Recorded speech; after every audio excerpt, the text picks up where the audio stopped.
Hello, everyone, and welcome to the Buffalo Giants podcast. Podcast. Perfect. Hello, everyone. What a tumultuous week for me on Thursday Night Football. It was not fun.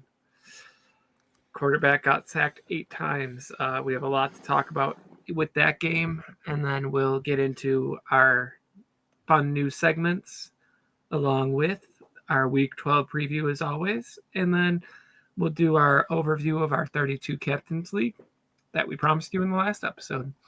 Brian, I'm going to let you kick it off with all the questions since I'm the one that has to rant this week. All right, so I guess first things first, we got to just say glad that Josh Allen is healthy. You know, he took that pretty ugly looking sack from Will Anderson from behind, and was flexing his hand for a little bit and everything there. I think we all are happy to see that he's at least still healthy enough to play. Obviously, very frustrated. Looks like he had a little come to Jesus moment with Mitch Trubisky there on the sideline there after getting off the field on one of those drives. So talk to me about. Let's start first and foremost. For me, the wide receivers for Buffalo, you need more out of them. You got one of the best quarterbacks in the league throwing them the ball. Talk to me about Keon Coleman. Talk to me about whether you guys, whether you're in panic mode, whether you think he's just not on the field because of these disciplinary issues, and you think that's a big reason why you're seeing that lack of production or the inability to pick up key yards on key downs, passing the ball like you've been so reliably doing for years now. What is it that you see going on with the team, and specifically Keon Coleman? So the thing is with bringing Gabriel Davis back, him and Coleman are the same role. Big blockers, big time contested catches. Keon has more talent in my opinion, but Gabe and Josh have that already built-in chemistry. They've done this for 4 years. He left for a year, but I mean, you don't just forget how to ride a bike with someone you've been riding a bike with for 4 years, he's acting like a child. Actually, before the game, he was talking to a minimal owner of the Buffalo Bills and Vince Carter. So maybe he's talking him up. We got to do something. I saw a post on X from Chad Johnson saying that he's going to fix Keon Coleman in the offseason. Well, I presented him with another idea. Get your butt to Buffalo, work with him now, and I'll pay for all your McDonald's. So we will tag you in this week, Mr. Johnson, because we need you. I mean, if you can fix him, thank you. I think he's got a lot of talent, but I mean, it's just he's either not putting in the work. 2 weeks ago, Josh Allen publicly called him out after the game.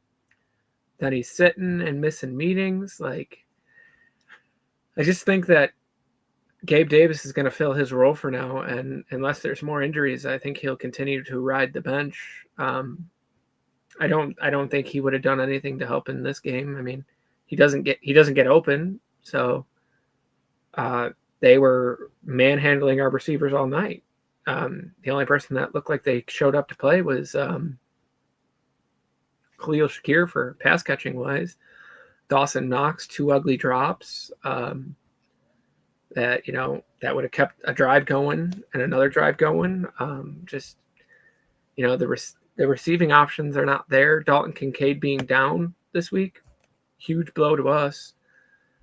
I think if we just had even him, the results could have been different. He's really become Josh Allen's safety blanket out there. Guy's having an amazing season compared to last year. Last year was pretty rough with him.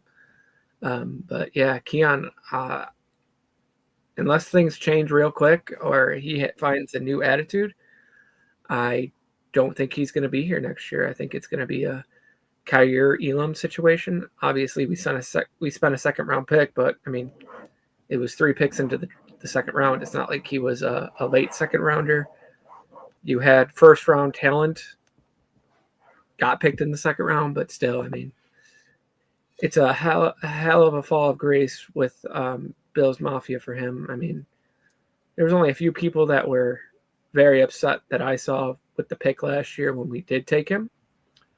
And I mean, like I said last week, could have had Lad McConkey. I mean, I feel like he would have been doing the same or if not better with Josh Allen and Justin Herbert, you know.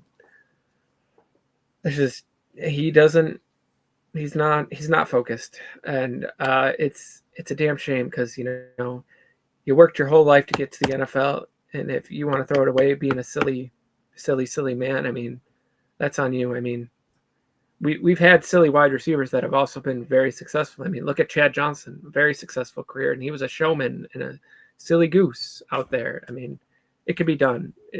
You don't have the room on your chain with how tight it is around your neck right now to go out there and be dancing on the sidelines again during a game where your team is getting mollywopped on the offensive side of the ball from the Texans defense. Like, it's just, you know, you got to know when it's time to lock in, and you have time to be silly at practice here and there.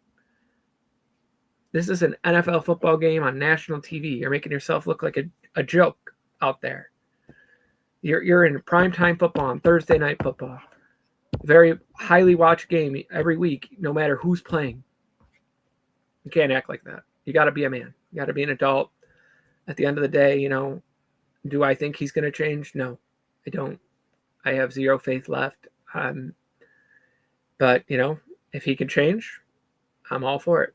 But right now, no, I don't think he deserves a spot on this roster other than being there to be on the scout team and playing whatever receiver they need him to play. Because even though Shavers did nothing this week, he's still there, acting like a professional, and he had a good game last week. Khalil Shakir, obviously number one wide receiver on this team right now. Who else? James Palmer had some key plays in this game, almost saved the day. And he did save the day up 4th and 29, actually, in the 23, I believe. fourth quarter of the game. That fucking ladder over to Shakir, that was an amazing play on his part. And then Elijah Moore, I'm not entirely sure why he's on this team. He doesn't do anything. Every time the ball is thrown to him, it's dropped. My other frustrating thing with the fallout and the Keon Coleman and all that situation is how many wide receiver screens we're running, and or bubble screens, and then end arounds. Our offense isn't fast enough to do end arounds, and we can't do that. But I am more ready to move on from the Keon subject into the complete fallout here. Before we do, there's one other thing I want to bring up, and that's just the fact that we saw both CeeDee Lamb and George Pickens both be withheld from, I believe, the first drive of Dallas's game for disciplinary issues. Yeah. I'm just interested to see, you kind of alluded to in everything you just talked about with Keon Coleman, him having raw talent but not having the professionalism necessary. You know, I don't know if George Pickens or CeeDee Lamb are tagged as the greatest professionals, but I'm interested to see if you think that I just see a huge variance in those decisions by those coaching staffs and how they discipline their players. And so I'm just wondering if you think that this move to sit Coleman down these past 2 weeks, whether you think that will pay dividends, or whether you think that's maybe the signaling towards the end of his time, as you were suggesting, in Buffalo, despite the fact that he's so early into his rookie contract. It seems to me that other coaching staffs are choosing to do things differently. Now, granted, those are different players with probably more established production to this point in their career. But I'm interested to see if you think that the Bills are playing that right in terms of what they're choosing to do with Coleman, these past couple of weeks. Long story short, I mean, if Keon Coleman did something like that, but was producing like a CeeDee Lamb or even George Pickens, I mean, pretty sure they're both top 15 receivers right now this year. I wouldn't care. I'd be like, whatever. I mean, you had a few drinks and hung out together. At least you're doing team activity with each other, working on that chemistry. But no, I mean, like I said, it takes a lot for Sean McDermott to bench someone. I mean, I've only seen a few players ever get benched here, and it has always been for tardiness or not buying into the culture. That's all it's ever been. I've seen Stephon Diggs 2 years ago sit out for the first drive of the game for disciplinary actions. Same idea as what they did with CeeDee Lamb and George Pickens. You're going to punish your player to make a point, but to a certain degree. If you're benching a player for an entire game and not dressing him when he's healthy, when he can contribute to your team, that message goes a long way. I mean, we lost 2 wide receivers this past game against the Buccaneers. We lost Mecole Hardman and we lost Curtis Samuel.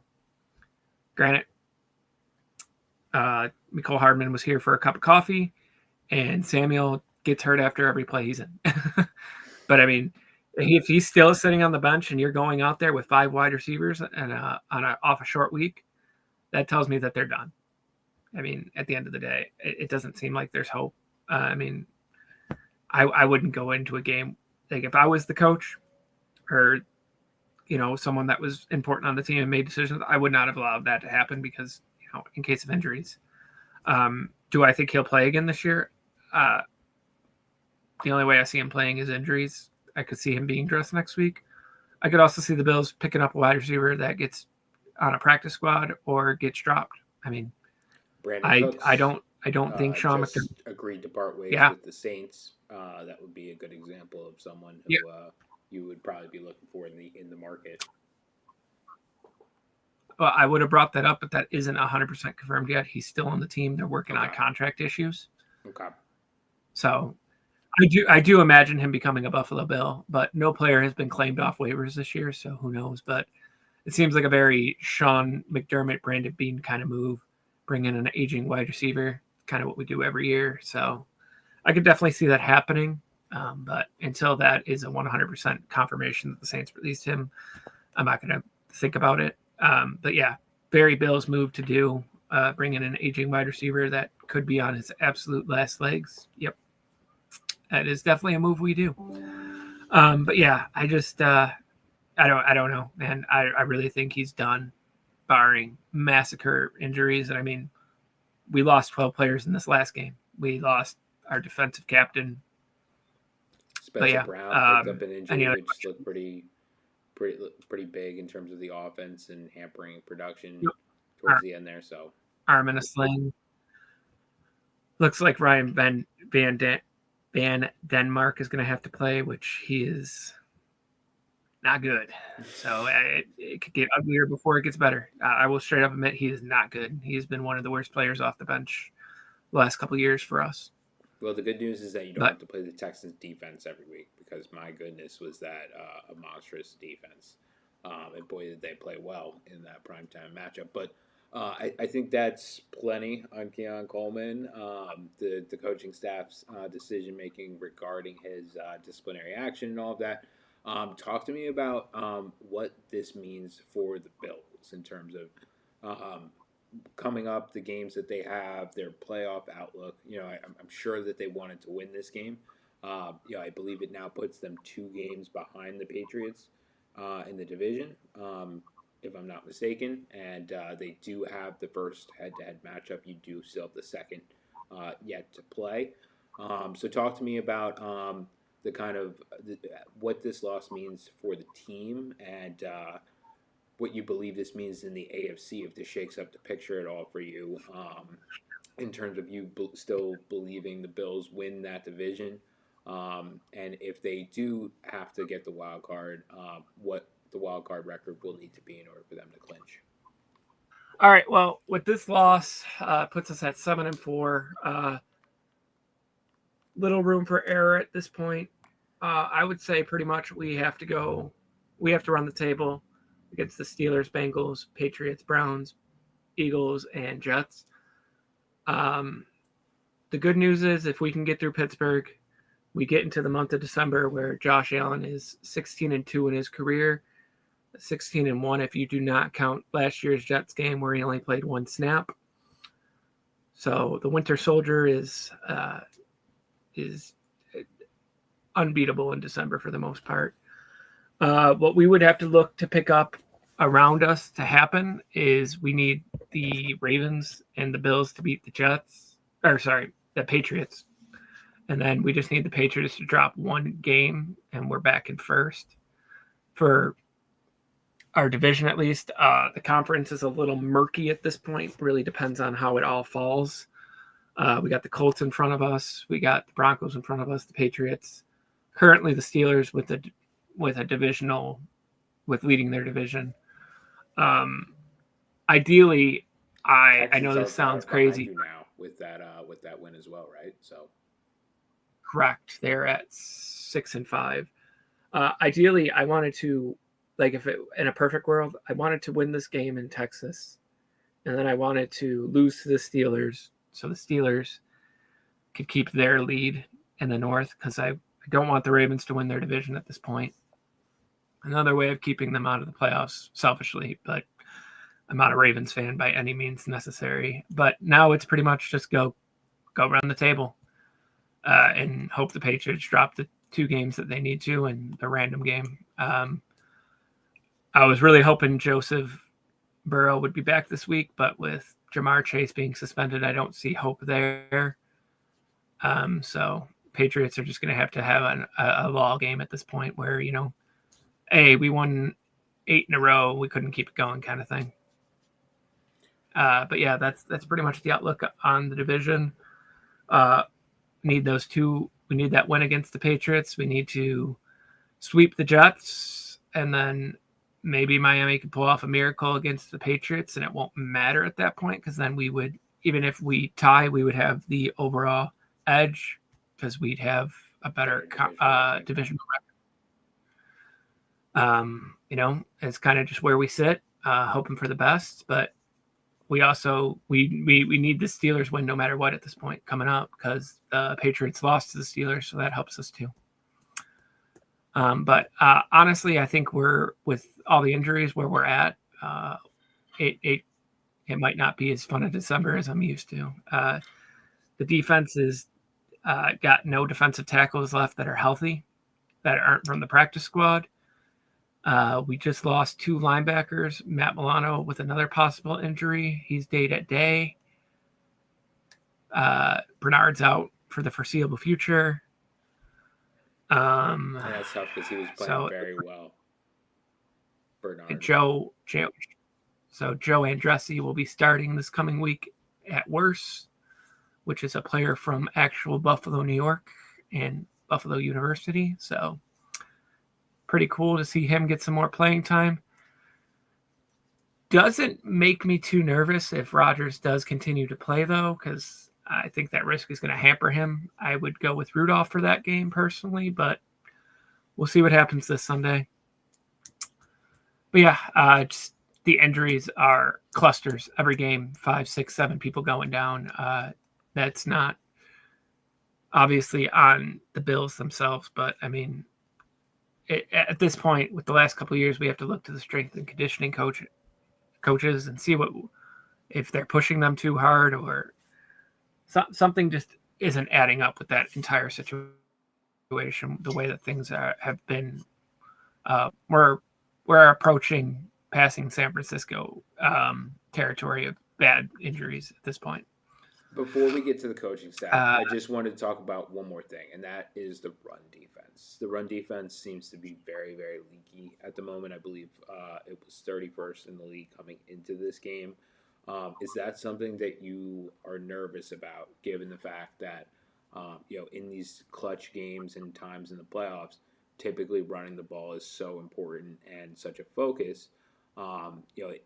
Are you concerned that if the Bills were to go behind against a Ravens, a team of that nature, Chiefs, Chiefs don't really have the running backs that they used to. Chargers, we'll see if Hampton is healthy in the playoffs. Broncos, you Dobbin potentially out for the rest of the year. So, you don't have some of the, but let's say they make the Super Bowl and they play the Eagles and they're facing Saquon Barkley. are you confident in the Bills' ability to try and win against the run when they have to, especially if they would be behind in games in the fourth quarter? So we're in a predicament at this point where the defense is absolutely battered and beaten. I don't think it matters who we play at this point. We're going to give up on the run. I think that a lot of it is just going to be how much can Josh Allen carry this team at this point with where we're at. The only team I fear that's in the AFC running the ball is the Indianapolis Colts. I think Jonathan Taylor completely owns the Bills when it comes to running the ball. In every matchup we've had with him, which is only 2, he's gone for over 250 in both games in his history. So he feasts on us. I do not worry about the Ravens in the playoffs. I don't. We beat them consistently. We're 2-0 against Lamar in this era. Lamar chokes a lot, and Derrick Henry hasn't done anything to us in the playoffs. And the 2 times we have played Derrick Henry, actually 1 time. Sorry, 1 time. Not 2. We didn't play Tennessee. But yeah, we kind of own them. I mean, a sad fact. I would honestly be more worried about Travion Henderson in the playoffs than I would be about Derrick Henry and Lamar. We kind of own them. We're in their head, and Lamar makes mistakes, and our defense is capitalized. Maxwell Harrison will be healthy by the time the playoffs start. I mean, he only got a concussion, so he'll be back in a week or 2. So I'm not worried there. Tackles, any like Ed Oliver, any of them expected back? Ed Oliver, the earliest he'll be back is the AFC Championship, from what I understand, from what I'm hearing from the thigh doctor and from Ed Oliver himself. Take that with a grain of salt. We definitely lost Hoyt for the season, unfortunately.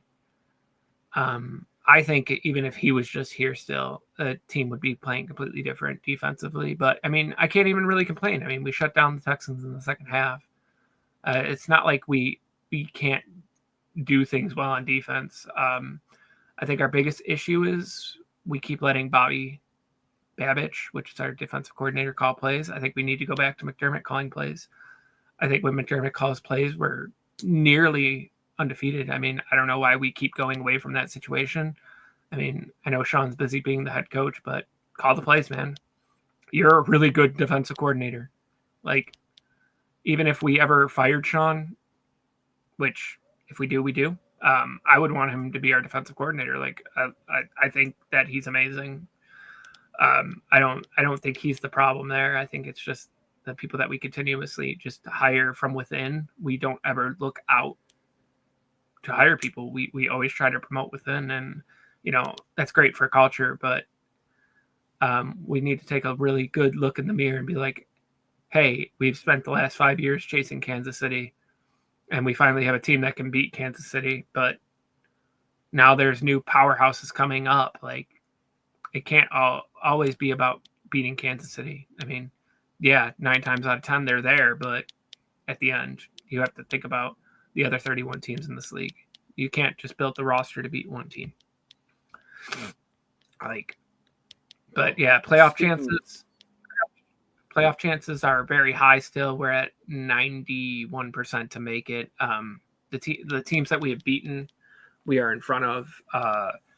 The only hook in the plan now is the Texans, but I mean, their schedule is brutal. And honestly, hot take, I would stick with Davis Mills while the hand's hot. I mean, I know you put a lot into CJ Stroud, and I'm not saying he doesn't ever get his job back, but the guy's won 3 games in a row. Let's just roll with him until he starts making mistakes. I mean, the team's playing good for him. I mean, and CJ Stroud has had a rough year and a half. Maybe this is the time to get his mentals right and go from there. But yeah, playoff chances are still high. Selfishly, this is another one of my hot takes. I'd rather miss the playoffs at this point. I don't think we'll get very far. if we run into Denver in the second round. I think their defense is just going to copy the Texans. Like, you know how to shut us down. We don't have people that move the ball besides Josh Allen and James Cook. I hate being negative, but maybe it's time to take a step back, address the things that we need to do. We can get our cap situation under control this year with cutting Dawson Knox. I know he's a fan favorite, but he's been absolutely terrible this year. He's dropped more passes than he's caught. He's not on the same page with Josh. We save $30 million getting rid of him. And we only get a cap hit of $5.7 million from what I understand. It's a lot of money to recover. And then there's one other one. I did not write it down, so I will have that information for next week. But there's one other contract on the books that has voided years on it that we can get rid of and save some decent amount of money. We could potentially go into next offseason around $40-ish million, depending on, who we re-sign in the offseason before we get to free agency, all that good stuff. But, at this point, it's about trying to get a true number one wide receiver and fixing the defense. And if we keep the same GM, we're just going to go all defense again, and we're not going to address the big issues. And it's not going to be pretty. At this that was point, going to be my next question. Like, do you think that GM head coach tandem is who you want leading? The partial rebuild of that team. It seems like, as you mentioned a little bit earlier, they made a little bit of a miscalculation trying to beat the Chiefs, and ultimately it looks like what's going to happen is that the year that they're finally ready to beat the Chiefs consistently, the Chiefs are not the same Chiefs, and not the standard anymore in the NFL. So I'm wondering as a Bills fan, do you think that was a miscalculation on the GM and or head coaching parts? We've talked about Keon Coleman, drafting him, spending high draft capital on him. Is my Giants are going through this same exact thing because they can't seem to get stuff right, despite the fact that they acquire a lot of talent and compile it, but can't seem to win games and can't seem to make things happen in the critical moments or stand in fourth quarters this year in particular. So I'm just interested to see, are you excited about the potential of offloading, being able to have some cap space and trying to partially rebuild the team, given who would currently be leading that partial rebuild? Like I said, I'm thankful every day to have Sean McDermott and Brandon Beane, but I think that after 8 years of consistency, actually, and we just keep failing, I think it's more time to move on from Sean McDermott than it is from Brandon Beane. Because I think that Sean McDermott has a really, really, really high amount of power in the organization as well. And I think a lot of the decisions he makes as well with Brandon, I think that if we brought in an offensive-minded person, we'd get more good pieces. And like I said, I love Sean. He's a great person. He's been great in our community, and it would be sad to see him go. But sometimes you have to go backwards to go forward. Look at Andy Reid. He went to the Super Bowl once with the Eagles. Went to 4 or 5 consecutive NFC Championship games, and they fired him. It might be time, get the right person in. Even look at the Warriors. They had a coach that couldn't get to the finals. The first year they bring in Steve Kerr. Finals, 6 or 7 times in his tenure. I think the Ravens are in the same boat as us. In that particular department. Before I box you into this, give me some ideas. If the Bills were to cut ties with Sean McDermott, who would you like to see? You mentioned that you think coupling Beal with or being with a offensive coach would provide you more weapons offensively, and the way that the NFL has trended really since McDermott's hire has been more offensive every single year seemingly. So who would you like to see being considered for that position if it became available? I want to do McDermott and Bill's Mafia. I want to give you guys due justice in the sense that like, hey, we're not sitting here saying that McDermott should be fired or that McDermott we want to see him fired. But if that hypothetical did come about, who would you be excited to be seeing in the coaching search or among the list of candidates? Perfect scenario.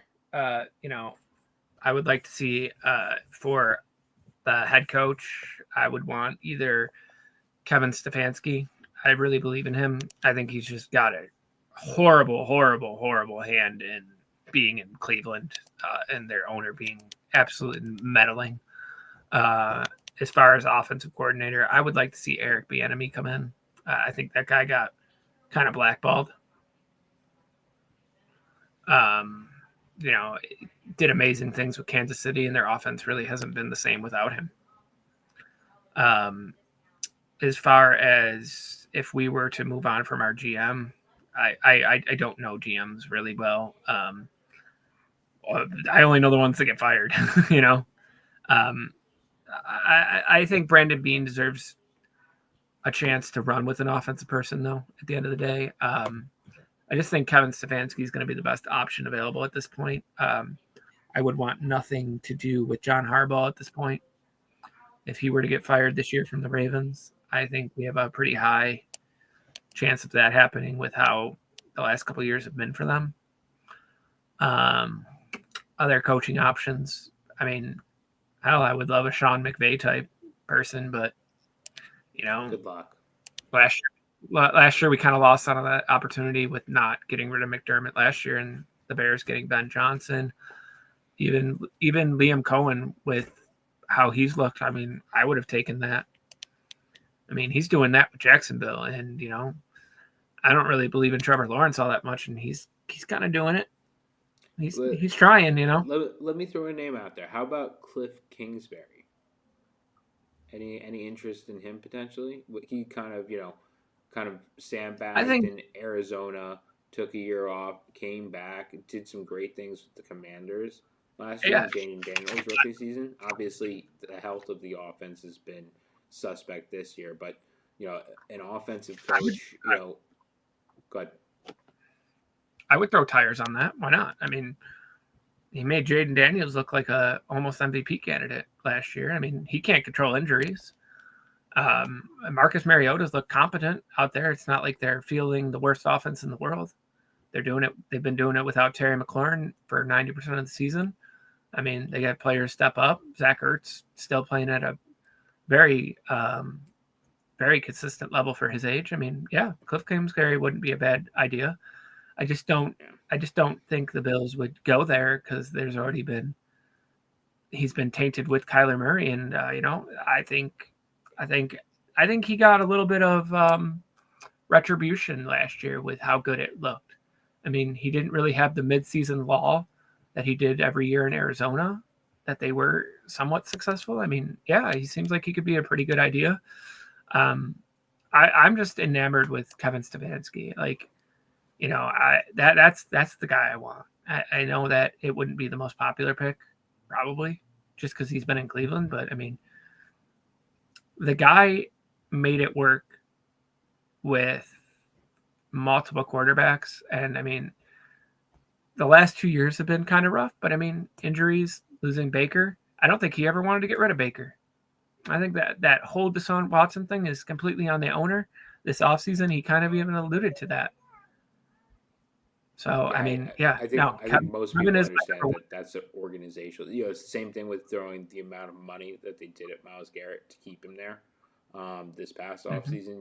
It's decisions like that hamper a coach's ability to have a complete team. And if you can't have a complete team in the NFL, let alone depth, it's very hard to win in this league. I mean, good luck facing a Sean McVay team without all of your starters and at least one guy that's competent in spots behind that. We saw that with the Seahawks matchup last week. We were talking about how great that was going to be, and in today's NFL, you can't just have one guy.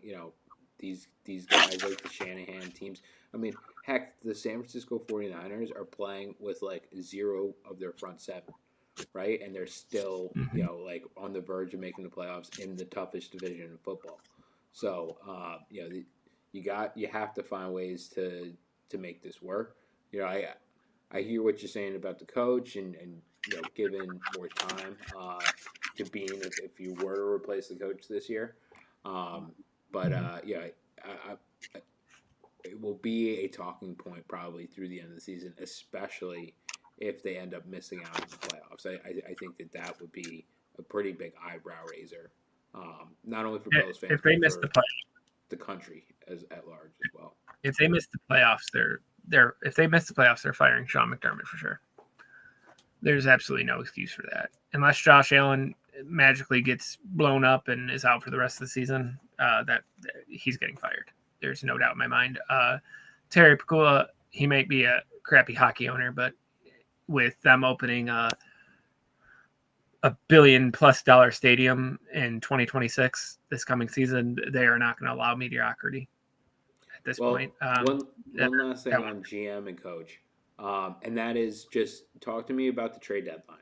Do you think that it would be right to potentially fire McDermott if you were where you were at the trade deadline and ultimately didn't make a move? Obviously, that's not on McDermott. That would be on the GM to be able to make a move like that. We talked about Jacoby Myers moving teams. We talked about Rashid Shaheed moving teams.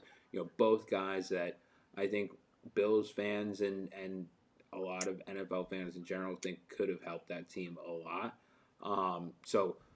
Talk to me. Are you a little bit sad after the deadline's passed now that you didn't make a bigger push to get one of those guys? Same thing goes with maybe like Breece Hall is not a guy that you would need potentially, but maybe a Garrett Wilson or something like that. Maybe trying to get him on the cheap while he's hurt or something like that. Anything it seems like would have been better than where you guys are at now from the outside looking in. So just curious to get your perspective. None of that falls on Sean. That's not his job. That's Brandon's job. We get all these stories afterwards. Oh, we were all in on trying to get Garrett Wilson. We were all in and trying to get Quinton Williams and Jalen Waddle.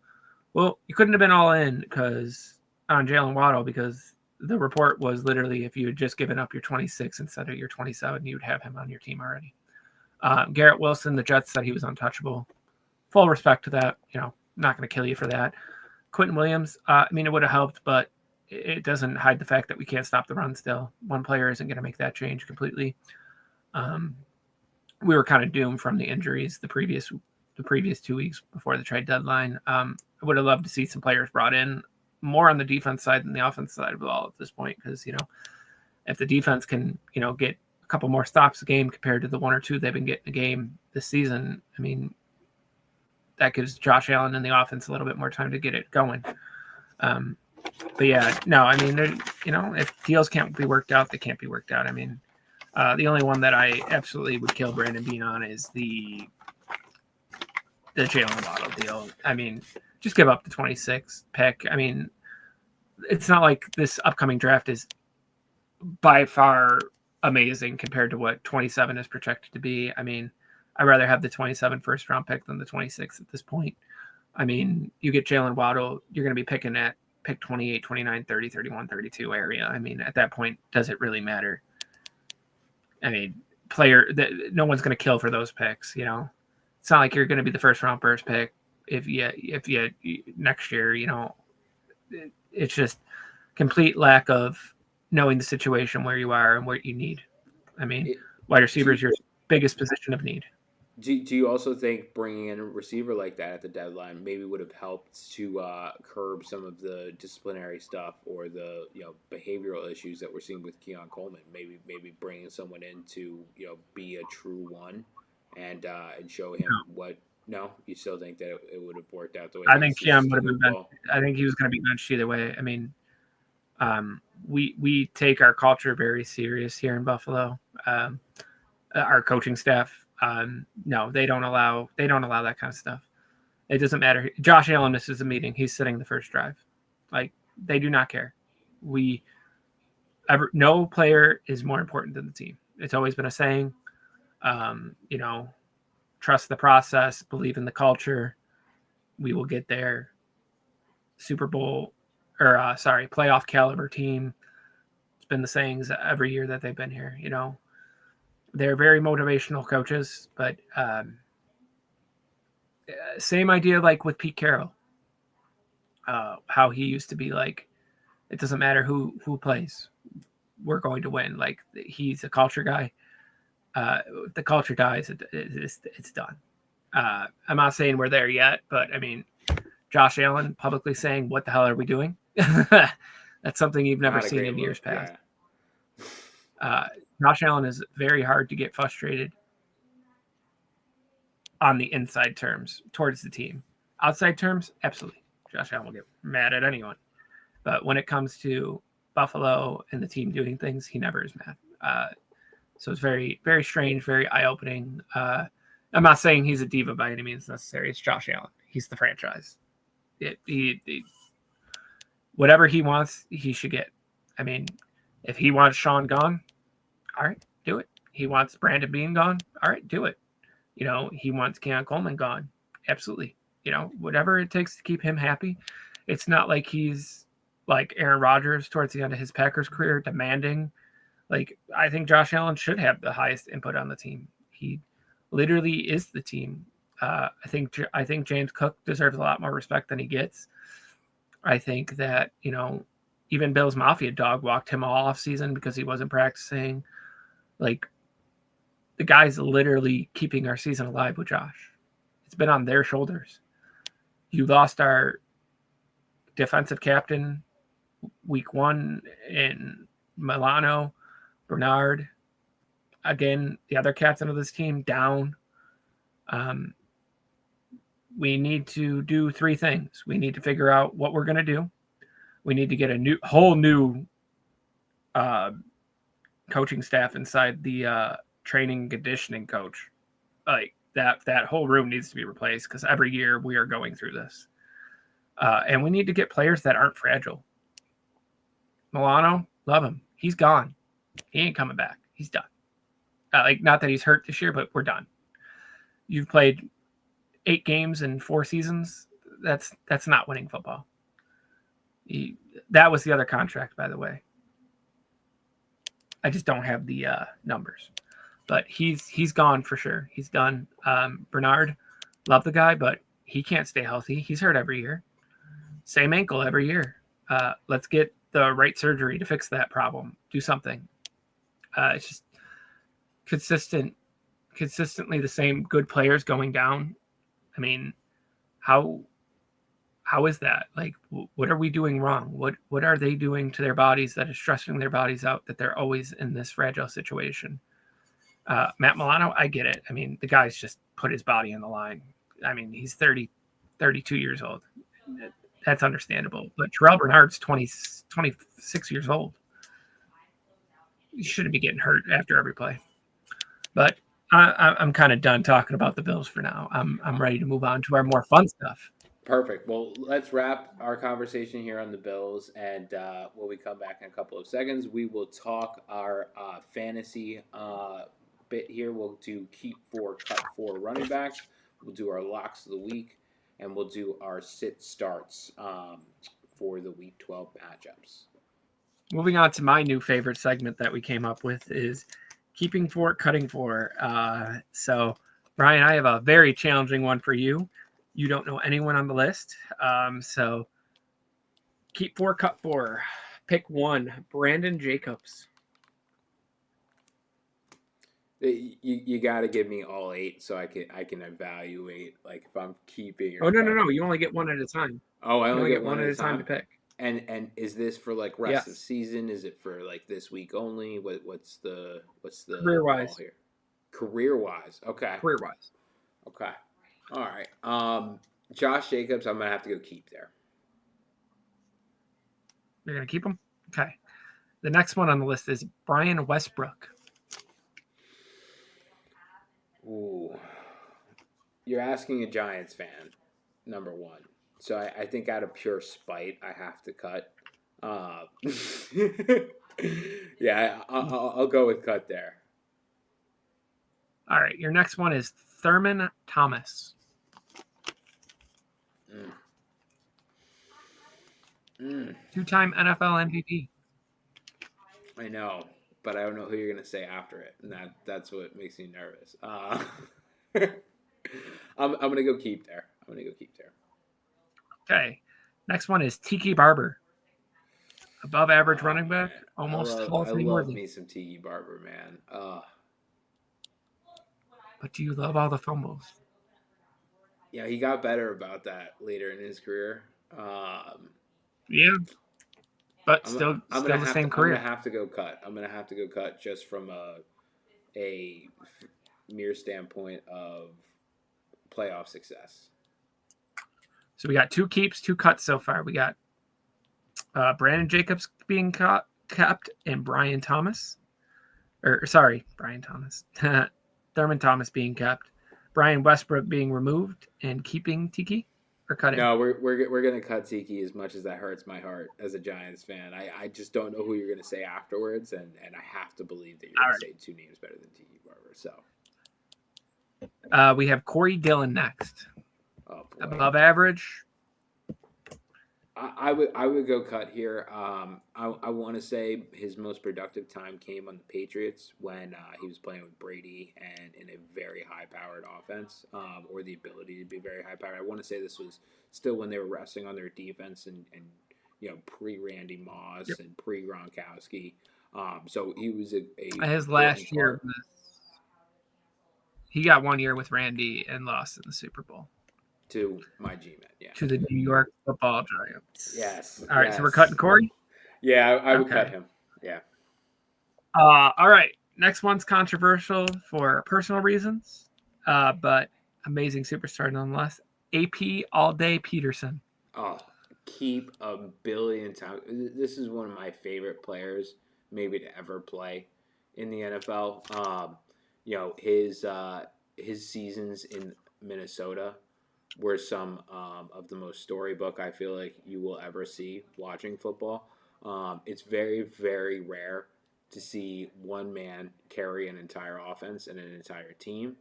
And he did that season in, season out in Minnesota. In addition to that, he had that torn ACL, came back from it, and won Comeback Player of the Year. So I realize that he does not have playoff success like some of the other guys that I've spoken about here, but just in terms of sheer talent, sheer physical profile, and the physicality with which he ran. For me, he's right up there with like Marshawn Lynch as some of the most physical running backs that we've seen in our generation of the NFL. Derrick Henry probably is carrying that mantle now, but getting towards the end of his career. For me, Adrian Peterson, I will take him 10 times out of 10. Love that guy. All right, so we got 3 keeps, 3 cuts. Your second to last person is Doug Martin, the muscle hamster. Yeah, I'm gonna have to cut him. Obviously a very good player. Again, a lot of production, like a lot of the guys you've been reading off to me here.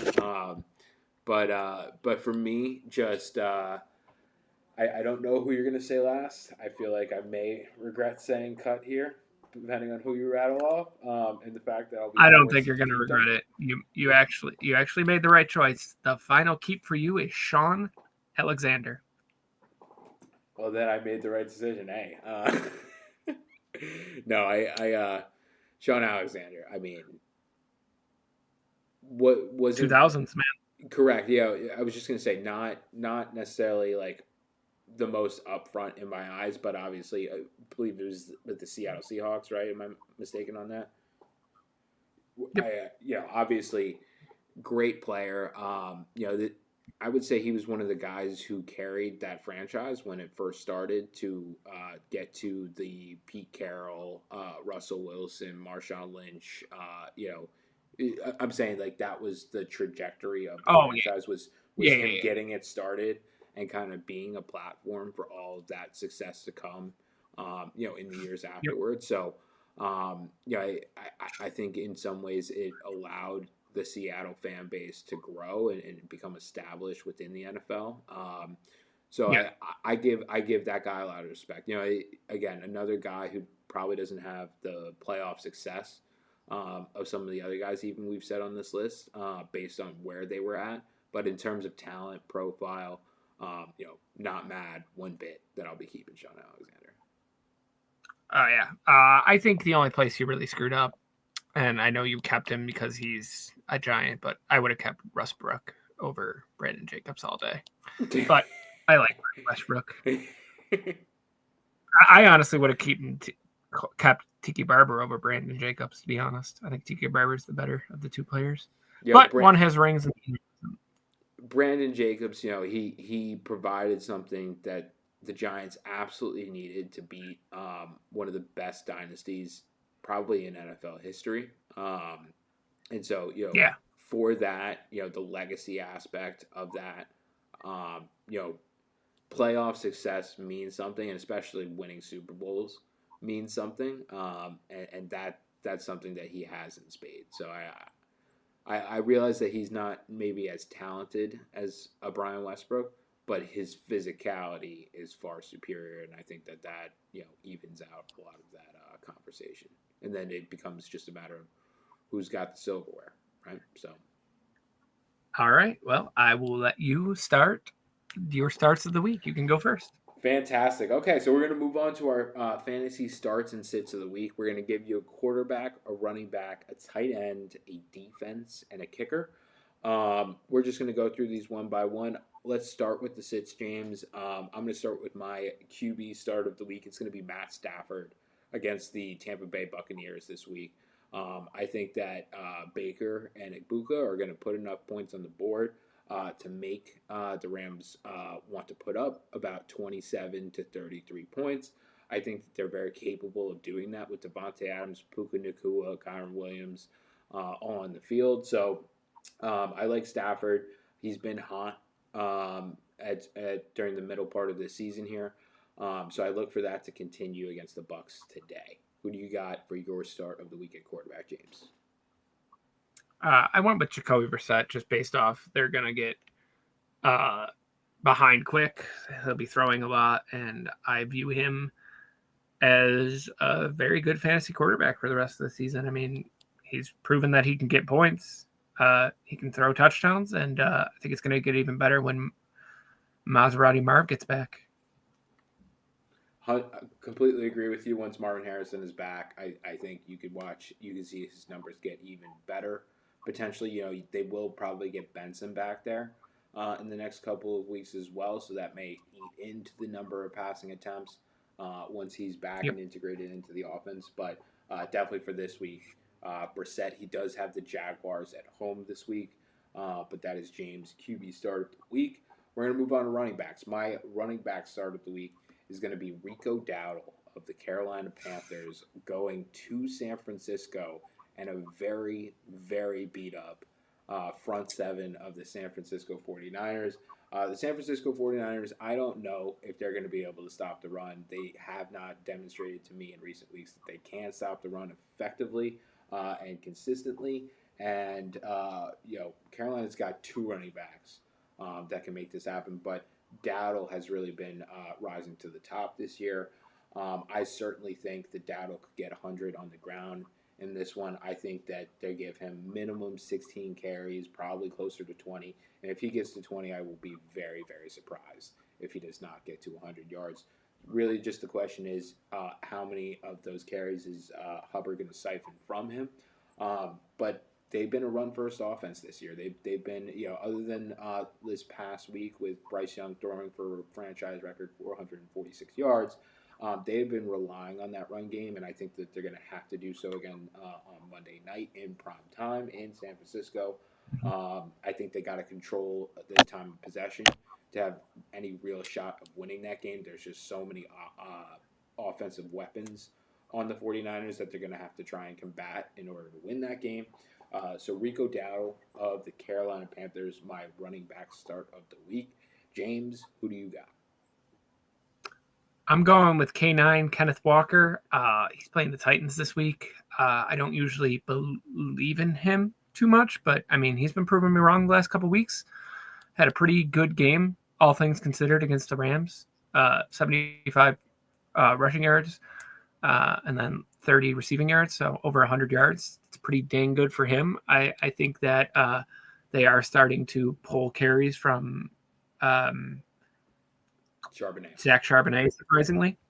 So yeah, he's been doing pretty well. I think he could have a pretty big game. I think he could be almost up there with running back 2-3 area this week. That is my definite lock of the week. Areas where I have him, I'm starting him over, the Bengals running back, Chase Brown. Yeah, like just other areas where I would start him over Kamara. Obviously, he's been terrible, but that's more the team that reflects him. I'm even starting him over guys like Josh Jacobs with his potential leg injury this week, or knee injury. Yeah, I just think that he could be up there. Couldn't agree with you more. I mean, even Tom McDonald, the coach, said that he was in line for more opportunities when asked about Walker's performance last week. So I think that's a really good shout. Playing against Tennessee, who is right up there in terms of top defenses to play for running backs in fantasy. So, and I think that they're going to control the ball. I think that they're going to have a lead for most of that game. It should be a great game script for Kenneth Walker. For sure. I think it'll be a pretty quiet day for Sam Darnold throwing the ball. besides getting Smith and Jigba his yards. I think they'll after halftime. I think it'll be 50, 60, 70% run pass when they need first downs if they get slowed down.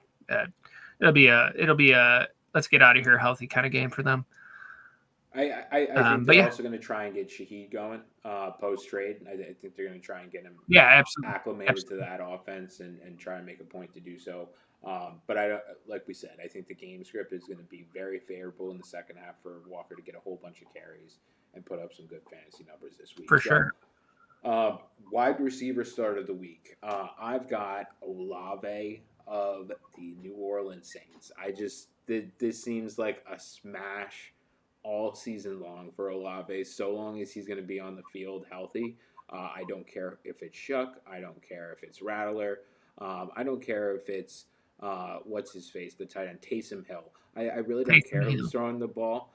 He is going to get anywhere from 6 to 10 catches, maybe even more than that a game. He's going to put up anywhere from 70 to 100 yards a game, and more often than not, I feel like he's going to score you a touchdown. He is, along with Juwan Johnson, probably the only real passing options worth their salt on this team. You do have Kamara there to run the ball as well.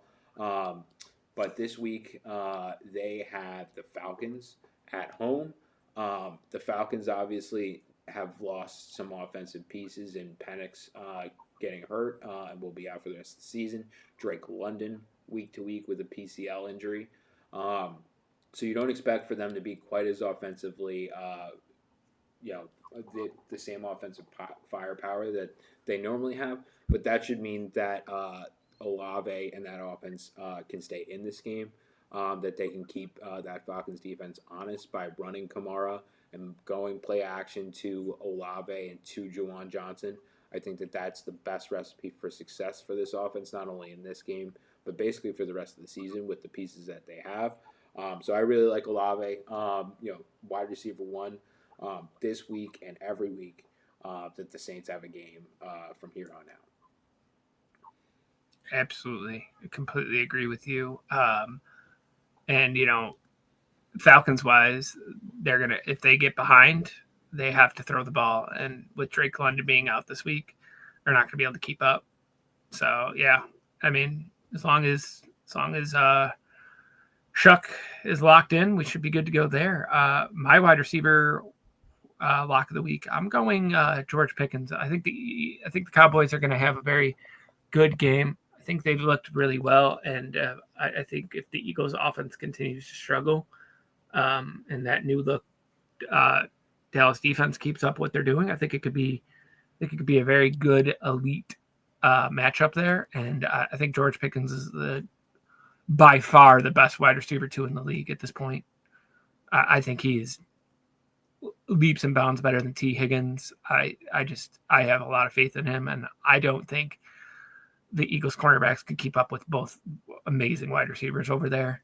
I think Lamb could be shut down, but I think that Pickens could pick up the pieces. I like that one. I wasn't even trying to be funny.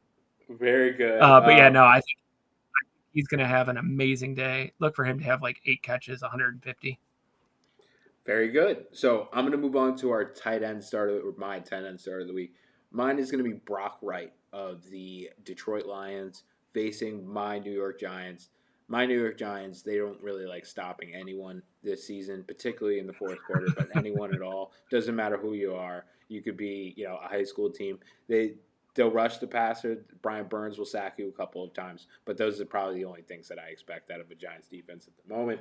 I think Brock Wright, with Laporta being on IR, we heard that it was a back surgery. He's going to be out likely for the rest of the season. I think that the Detroit Lions offense is going to rely on, specifically as we get down the stretch here, Brock Wright getting implemented into this offense, being able to catch passes. He had 7 targets last week. Not the best showing in terms of production last week, but he did have 7 targets, which is very, very encouraging. You have a much lesser defense in the New York Giants than you did last week in the Philadelphia Eagles. It's at home, in the Dome, in Detroit. A lot of things going right there. Giants not the best pass defense in the world as well. So I really like Brock Wright. I think he's going to at least score a touchdown in this game to float the fact that he may only have about 50 yards, what these tight ends normally seem to go for. But I do think that he gets a score here. I like a lot of Lions to score in this game, unfortunately, against my Giants. But Brock Wright, tight end of the Detroit Lions, start of the week. What do you got, James, for us? So I'm going risky, risk and reward. Famous Jameis is starting at quarterback for the New York Giants this week. I'm going with Theo Johnson. He's too good to be denied multiple weeks in a row. I think he's stepped up very, very well this year for you guys, and I'm going with him. I mean, I look for him to have 4 or 5 catches, maybe a touchdown to make it look like a pretty decent fantasy day. I don't think he's going to ball out by any means necessary, but I think he's going to do better. He's going to be in the middle of the pack to the higher up echelon this week. Very good. I do like that shout. Love him when Dart is starting. And it's unfortunate that he didn't get the clearance to play, but still should have a great week there. Theo Johnson of the New York Giants against the Detroit Lions. And we're going to wrap up our starts here with kickers. I'm going to go Zane Gonzalez of the Atlanta Falcons. Oh, excuse me, defenses as well. Let's start with kicker since I've already said my kicker, and then we'll finish up with defense. My kicker, Zane Gonzalez of the Atlanta Falcons. We just spoke about Drake London not being healthy. We just spoke about Penix missing the rest of the season. That means that Kirk Cousins will be their QB1. It means that Darnell Mooney will be their wide receiver 1. Now, don't forget, this team still does have Bijan Robinson and Tyler Algier. I do expect them to be able to move the ball. However, I don't expect, if they are to get into the red zone, for them to be able to convert very often. I think that spells a lot of good news for your kicker when that's the case. They're playing the Saints, who are not the best defensively, and I think going to allow the Falcons to move the ball, even if they do bend but don't break. So I like Zane Gonzalez of the Atlanta Falcons at the Saints for my kicker start of the week. James, who do you have at your kicker spot? I went with the original gangster, Chris Boswell. He is the entire offensive performance this late in the season, usually for the Steelers. Dude's been money all year. I just look for him to get a cool 18 points, just field goal, field goal, field goal. We're at that point in the Steelers season. So, yeah, playing a decent Bears defense. I see him just going off. I believe in Chris Boswell. Wish he was my kicker. Yeah, we were joking offline that it seems to be every year the Steelers find out right around week 6 that their defense and their kicker are two of the best parts of their team, and the most consistent parts of their team, and they finally start relying on them. So Boswell hitting the ground running in the middle stretch of the season here should be poised for another big game against the Bears in Chicago this week. May want to look at the weather on that one, just in case there's any blusters or flurries going on. But we know Boswell knows how to kick in cold weather. Pittsburgh is also cold, so I wouldn't be too worried. And windy. So we're gonna move on to our sits of the week. Now, the sits of the week. We got to do our defense. We're doing defenses. Starts of the week still, but we are hitting our defenses. So, James, since you've had to bring me back to this so many times, why don't you go ahead and lead off? What is your starting defense of the week in fantasy? I'm going controversial. I'm going with the Rams. I think they are going to eat Baker Mayfield and Sean Tucker alive out there. I think the Rams are the best team in football, and I think they're going to flex those muscles, and I think they could honestly blow out the Bucs. I think that it could be a very long day over there. I'm just going with them, man. I love Jared Verse getting some sacks. I love their linebackers. I love their cornerbacks. I just think, honestly, it's going to get to that point of the season where the Bucs are just like, yep, we're the best team in football, and we're going to eat everyone. Not only that, but they're young too on that defense, which is fantastic. Kobe Turner, another one deserving of praise there on that defensive line. Yeah, go ahead. Yep. I think that what they did to Seattle, I think Seattle was the best. I thought Seattle was one of the best teams in the league last week. For them to pull that out how they did, I don't see the Buccaneers having much of a chance. Not to be controversial on who you've been picking this week, but Rams all day.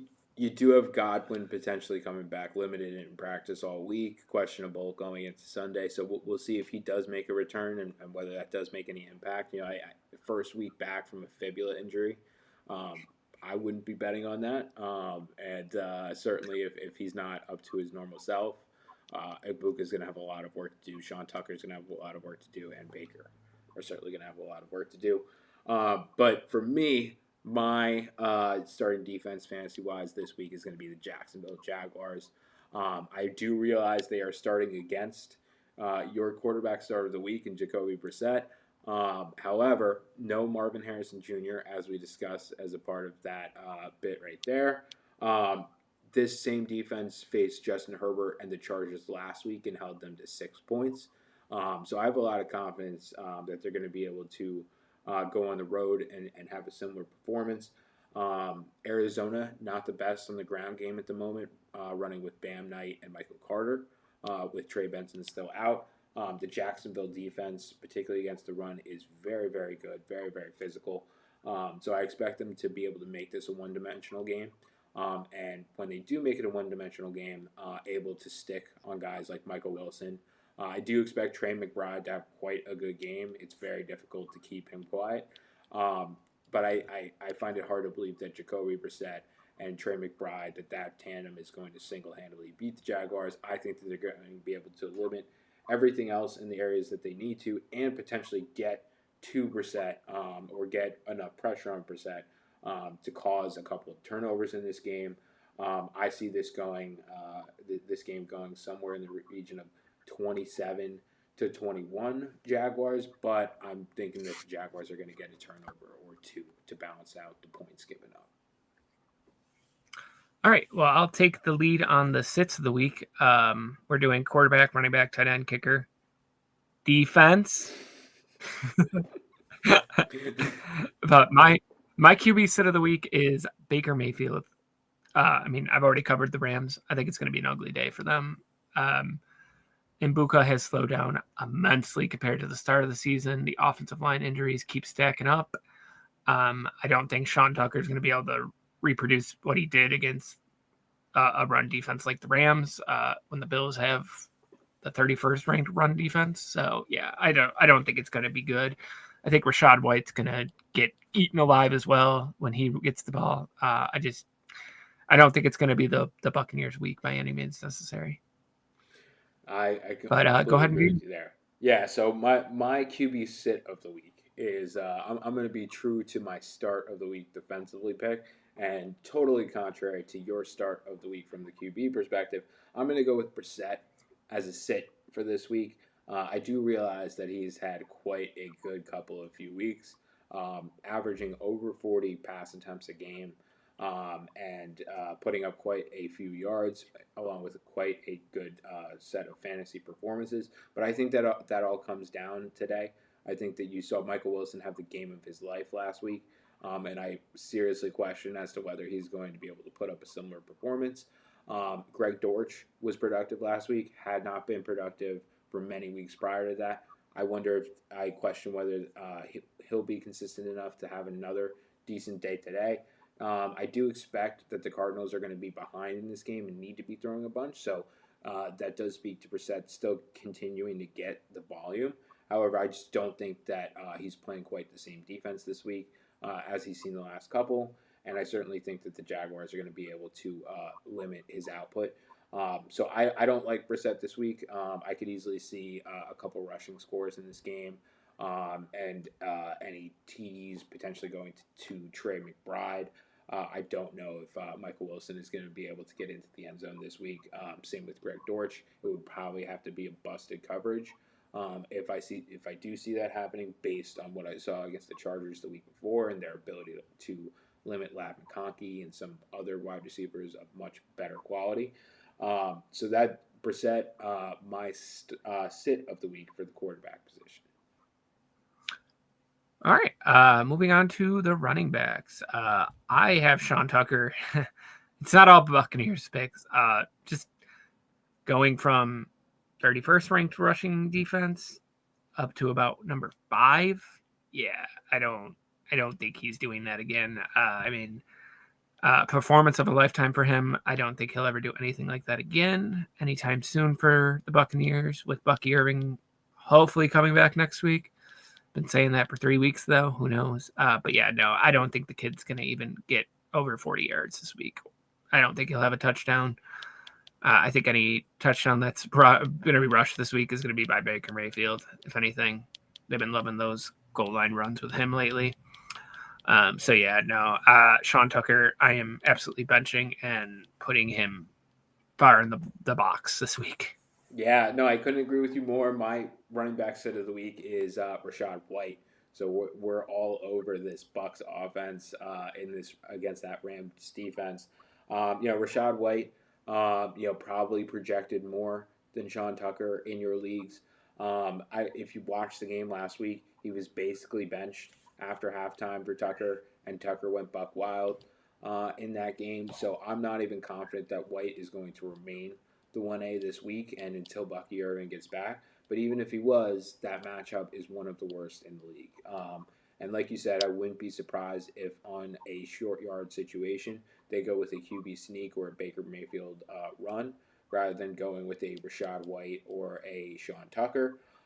So I am avoiding Rachaad White like the plague this week. And pretty much for the rest of the season. We do expect Bucky Irving back next week, and that would really make Rachaad White irrelevant from that point forward. Yeah, and Sean Tucker. Rachaad White didn't play horrible last week. He had 5 yards a clip, but Sean Tucker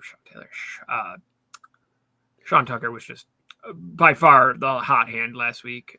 Nothing against Mr. Rachaad White, but yeah, Bucky's going to get the ball 90% of the time, hopefully starting next week. Maybe they're just waiting until he's 100%. But moving on to our wide receiver sits of the week, I'm taking T. Higgins. I think he's going to get absolutely put in the shadow realm by Gonzalez this week with Jamar Chase down. I think it's a horrible pick. I think the Patriots are going to absolutely kill Joe Flacco's chances of having a good game, and T. Higgins. Just don't spit, and T. Higgins would have been my start of the week almost. But yeah, that's where we're at. I mean, T. Higgins doesn't do anything when Jamar Chase isn't on the field distracting other players. So, yep, that's where I'm going. Very good. My sit wide receiver this week, I did have Higgins initially, and I changed it on the fly after I heard you say Higgins. Is Devonte Adams of the Los Angeles Rams. Now the big reason for this one is that I think Puka Nacua is finally healthy. I think it's his time to shine there. I think that he's going to be facing up. He's going to be in tough matchup against Tyke Smith, who has played really really well this year in that Bucs secondary. But Puka has been cooking basically every time he's been healthy all season long.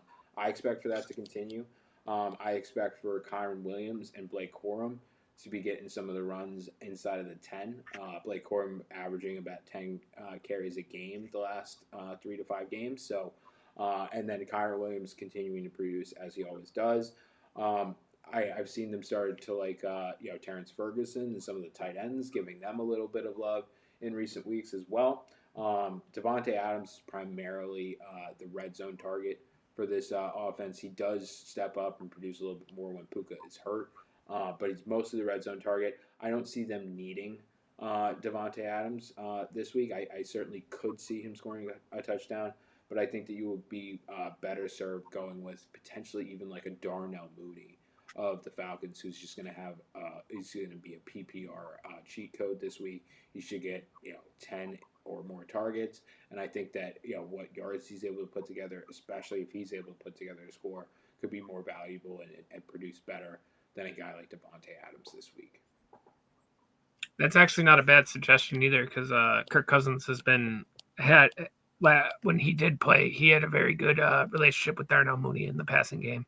Drake London was the one that was forgotten about when we were in that certain situation. But moving on to tight end instead of the week, I'm going Harold Fanakin, and it's not based on him as a player. I just don't. I don't know what I don't see what Shedeur Sanders is going to do. I don't know what he's going to do. He's just a complete unknown. So for that reason, I don't want to risk it in almost playoff crunch time here in the season. But yeah, I would bench Harold for that reason alone. Great player, but who knows? Maybe he locks in on Njoku. It's very hard with those two tight end systems to guess the right guy. And every time I go to start Harold, it's a Njoku game. So I'm benching Harold. Well, it's also a Shedeur Sanders game, as you mentioned this week. So who knows who's going to catch the passes, where they're going to be thrown to, if they're even going to throw it at all. So or if he's just thrown to the other team. I mean, if I were them, I would be running Quinshon Judkins as much as the averages allow me to do without feeling bad about it or going crazy. But I mean, the problem is the Raiders actually have a run defense. This is true. But that should be a very low scoring game. So if you run Quinshon Judkins 20 times a game and he gets you 80 yards, I could still see the Browns potentially winning that game with the defense. Oh yeah, I want the Browns to win. I want the Browns to win. I want Oakland to suffer so they can get some better players next year. Yeah, so I need a quarterback over there so Brock Bowers can get the ball again. You and me both, brother. Yeah, it'll save some of our dynasty teams for sure, I'm sure. But moving on, I've got my tight end sit of the week as T.J. Hawkinson. I wouldn't be shocked if you drafted this guy if you've already dropped him in your league. This is not obviously an ambitious sit, but they're playing the Packers this week. The Packers obviously have a very good front seven. Quay Walker is questionable, but I believe expected to play this week. That's one of the fastest linebacking cores in all of the NFL over there with the Packers. So I don't like Hawkinson this week. I certainly don't like, in addition to the matchup concerns, that J.J. McCarthy has been struggling to throw the ball as much as he has.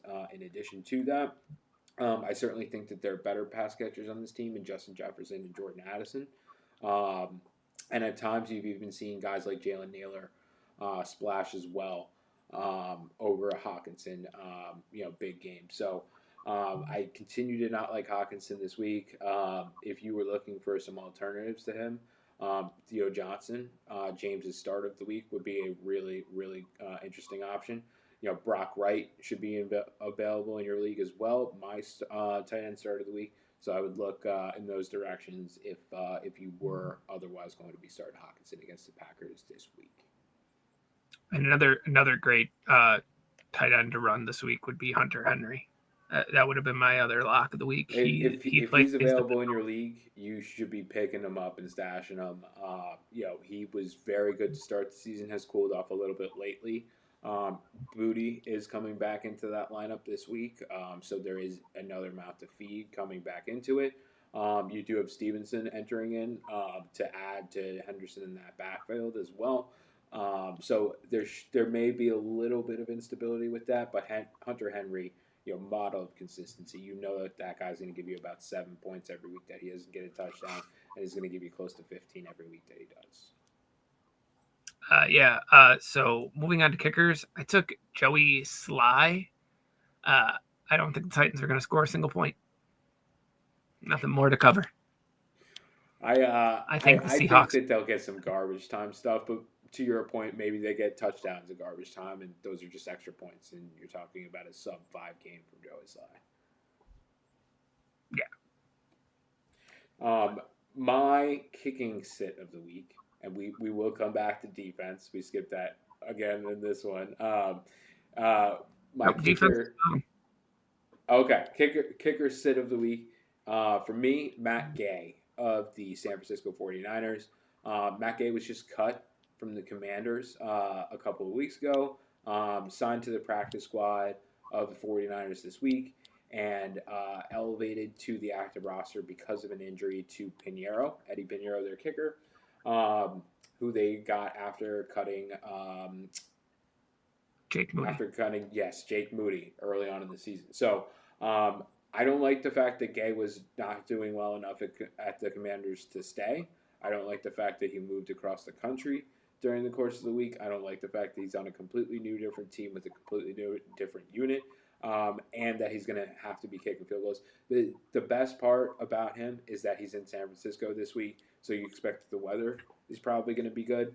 But aside from that, that's probably the only positive that I can really look at with him. I think that if you're relying on Matt Gay, you're better off going with someone like a Zane Gonzalez or another guy that should be on the waiver wire and potentially just has a better matchup than Matt Gay out in San Francisco. All right. Moving on to the sit of the week for defense. I'm going with Kansas City. I think it's going to be an absolute barn burner of a game. I think it's going to be like a 38-40 point game from both sides of the field. I don't want to give away who I think is going to win yet. Kansas City can't stop tight ends. Indianapolis has one of the best up-and-coming tight ends in the league. They have some very good wide receivers. They have Jonathan Taylor. As long as Daniel Jones doesn't get in his Daniel Jones Giants mood, I think that this is going to be a very bad defense to start. And I look for it to be a very fun game if you don't start them. Yeah, no, I certainly hear you on that. My defensive sit of the week is going to be this Pittsburgh Steelers. They're going to Chicago, and Caleb Williams has been finding ways to win games for those Chicago Bears of late, particularly fourth quarter magic, over a handful of weeks now. So I don't think that this will be the most high-scoring game of all time. Yes, 5 in a row now. So I don't think this will be the most high-scoring game of the week per se. But I do think that the Steelers may not get some of the sacks and or turnovers that they normally expect.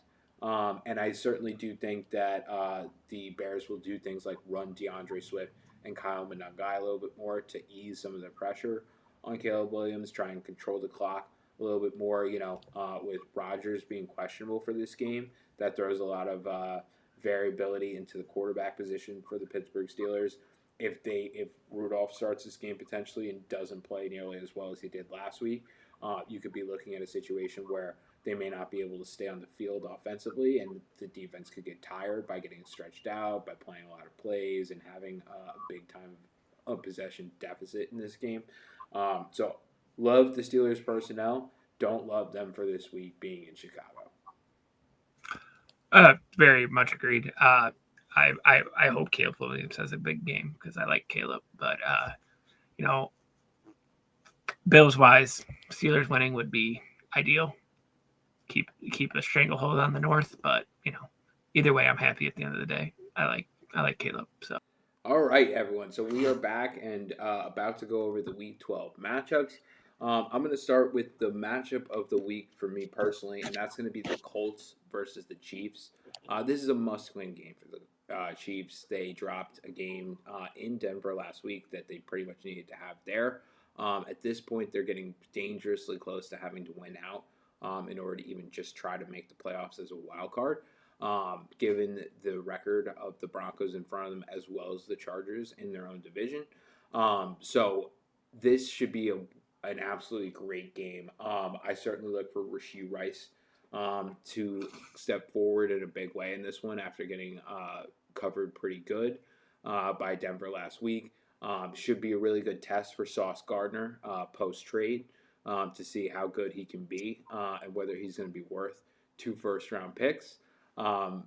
Interested to see if Worthy can also take a step forward in this game because he has been pretty quiet dealing with that shoulder injury for much of the season after sustaining it in week 1. Travis Kelce has been playing very, very well, tight end 2 on the season in fantasy. So I expect him to do some big things. That's coupled with DeForest Buckner on that defensive line for the Colts being out for the rest of the season. So I certainly think that the Chiefs are going to be able to move the ball and going to be able to put up points. Their defense is particularly strong against the pass, so I don't look for Daniel Jones to be doing a tremendous amount today. I wouldn't be shocked if Pittman is primarily blanketed and you see any of the receiving yards coming primarily from Pierce and or Downs in this one.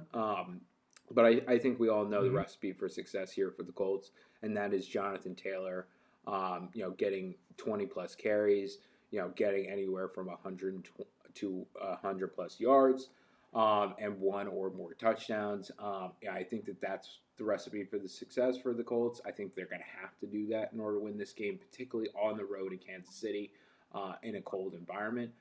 This is not a dome like they play in Indianapolis. So that could really affect Jones in the passing attack. But again, the Chiefs just have to win this game.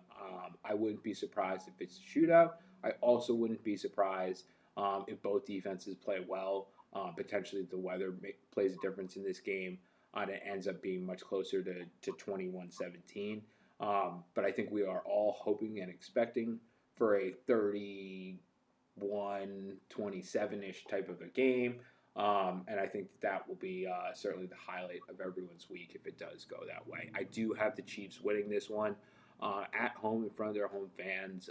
I don't know if I will continue to be picking them going forward based on the way that they've been playing of late. But I think that they put their foot in the ground this week. I think they get this win over the Colts at home. And I'm going to go with a 28-24 final. Very good job, man. I want to disagree, but I definitely agree. I think the Colts. I think it's that rare double must win. Daniel Jones wants to win this game because he wants to prove the doubters wrong, and then Patrick Mahomes, he just needs to do it for his legacy and his team. Daniel Jones could make $2 to $10 extra million a year, probably, depending on how he plays in this game. If he's able to outplay Patrick Mahomes in this game, he's going to secure his future. If he does not, he's probably going to be looking at a very similar situation as to what he was in coming into this year, where he could start for some teams, maybe get starting money, maybe he gets signed for the 1B money, and moves in as in a quarterback battle and ultimately trying to win that in camp. But yeah, I hear you from a Bills perspective, not wanting the Chiefs to win this game. Get the boogeyman out of the playoffs. Don't even have to open that Pandora's box. But I think there's still some culture and some winning Oh, deep down in there. And the Colts, they showed us that they can drop some sinkers. They lost to the Steelers. Recently in a game that I thought was pretty underwhelming from them. God forbid, whoever is able to stop Jonathan Taylor, whenever that does happen, I find it very hard to believe the Colts win those games. I don't believe the Chiefs do it this week, but I do believe that they do enough to stop the passing attack to be able to win this game. yeah. I agree. I definitely agree. Very excited for that game, though. That'll be my game that I watch on TV, and then Red Zone will be on in the background. That game is very exciting for the Yes. future So, of the NFL in general. James, can you give us your lock of the week? Yeah, I'm doing Eagles Cowboys. So Eagles perspective of things, this has to be a Saquon Barkley game. It has to be. He has to get right, and it needs to be an A.J. Brown game as well. He needs to get something going because he is on a murder's row run of proving how right he is. Like, he's definitely a diva, but his concerns are valid. Saquon Barkley, when he said he's not the same player as he was last year, he's 100% right. Jalen Hurts isn't getting his wide receivers the ball. He's locking in on Devontae, or he's locking in on Dallas Goedert over there. Like, we have to do more to win games. Couldn't agree more. I mean, A.J. Brown production has gone down tenfold compared to even last year, and last year wasn't amazing, but he at least was worth the money you're paying him. Right now, he's making all this money for what? To run cardio. I mean, the Eagles' offense is completely and utterly broken right now. Devontae Smith had another horrible game last week, not even on his own. Just Jalen Hurts missing the throws. I mean, they were lucky to get the win last week. As far as the Eagles' defense, keep what you're doing. They have been successful as pretty much any defense could be, locking everybody down. I mean, definitely a top 3 unit in the league. The Rams, and Houston and Denver. I mean, just absolute all-pro defense. Reed Blankenship coming off announcing he's having a daughter. I mean, he could have an amazing game. Like, just lots of happy momentum going into that game on the defense side of the ball, offensive side of the ball, coming in very flat. Last 2 weeks, they haven't scored over 23 points combined. Very pedestrian compared to what we're used to seeing from the Eagles. It can't just be an offensive coordinator issue at this point. I truly believe that what's that guy's name? Sirianni. Nick Sirianni needs to start calling plays again. Do whatever it takes. You have a chance to go back to back. Do what you have to do to fix that. That's my feedback for him and the Eagles. But I look for this being a Cowboys game. I really do. I absolutely think the Cowboys can win. They have momentum on their side. They looked good last week. They looked good the previous week. I think Dak's gonna cook like he did in the beginning of the season against the Eagles. I think CeeDee Lamb's gonna catch the ball when it's thrown to him this time around, and I think the Cowboys are gonna win. I really do. I look for George Pickens to have a legacy game. I don't think you can double cover both of them wide receivers and have Jake Ferguson open either. Like, they really have to pick and choose who they're going to lock in on. I mean, James Williams has been running the ball great. They have too many weapons to just double cover and hope for the best. Like, they really have to play a perfect game to stop the Cowboys. And I don't know if the Eagles offense can even get it together right now to take advantage of the leaky-ish Dallas Cowboys defense, and who knows what we're going to see. That new look defense looked great last week. I know they played the Raiders, but it's a start. One positive step can lead to another positive step for a team. I really think the Cowboys could make a postseason run. I know they're at 4-5-1, but the NFC is very top heavy right now. And if San Francisco's injuries continue, you could definitely see the Cowboys sneak in at 7. But yeah, I'm going all the way with Dallas this week. I think they get the win. I think Quentin Williams has another big game. I think the acquisition from Green Bay, Gary? No, you're talking about Kenny Clark. Kenny Clark. Sorry. Gary's the one that's questionable for the Packers. Kenny Clark, he's been playing phenomenal. Dallas looks pretty good. A game away from getting Diggs back from IR if that concussion was only going to be a 4-week thing. I think we're looking good in Big D. Yeah. I think they're going to pull it out. Yeah, I like a lot of what you said there. I very much agree with you in the fact that I think that this is going to have to be a big game from the wide receiver twos on both offenses. I very much expect DeGene, who's been playing better the last few weeks, to be on CeeDee Lamb potentially with safety help.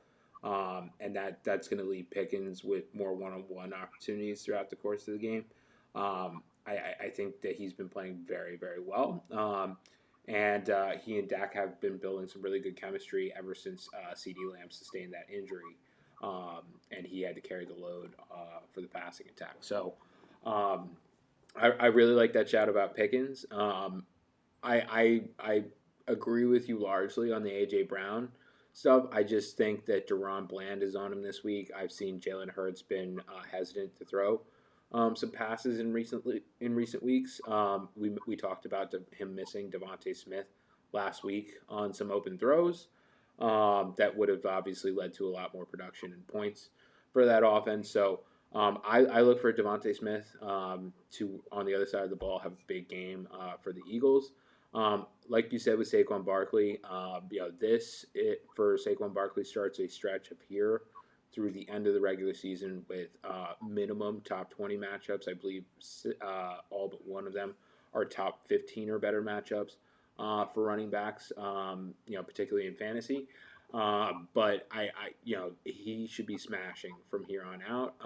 The Eagles have been winning this year from time of possession, not necessarily from a huge points per game output like we've seen, as you said, in previous seasons from them.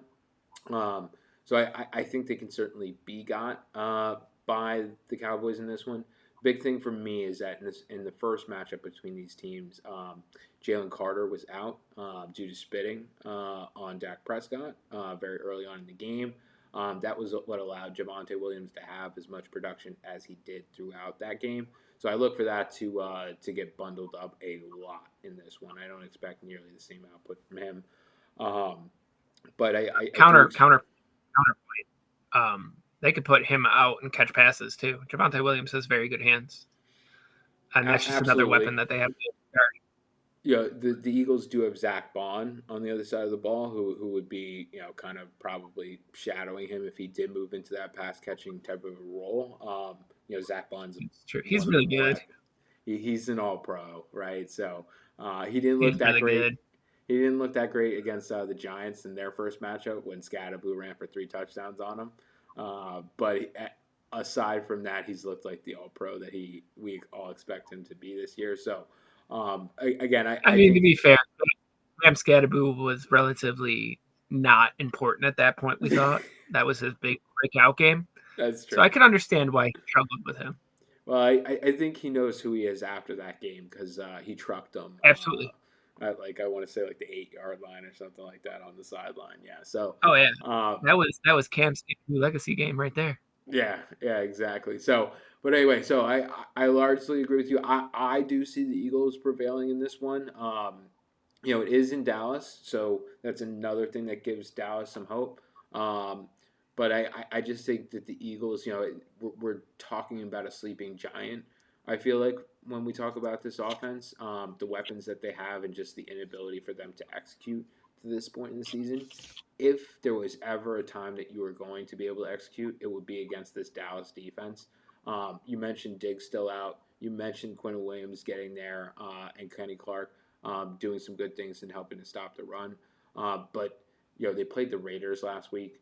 I fully expect the Eagles to remind the world the defense that the Dallas Cowboys have. They may be able to get some more pressure.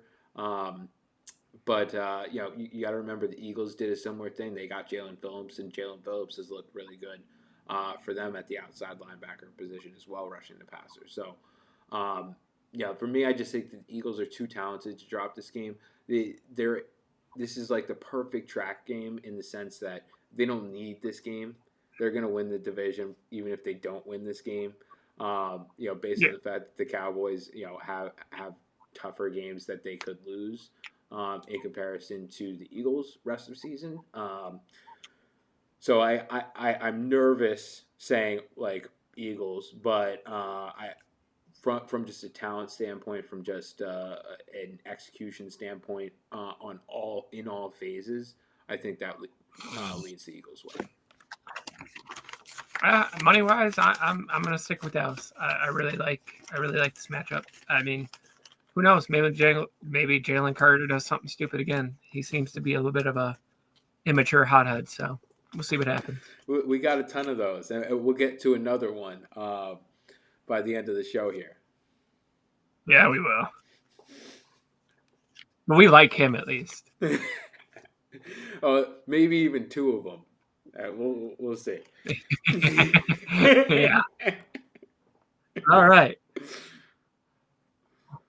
Well, where are we going next, Brian? All right. So next up is going to be the Seahawks-Titans matchup in Tennessee.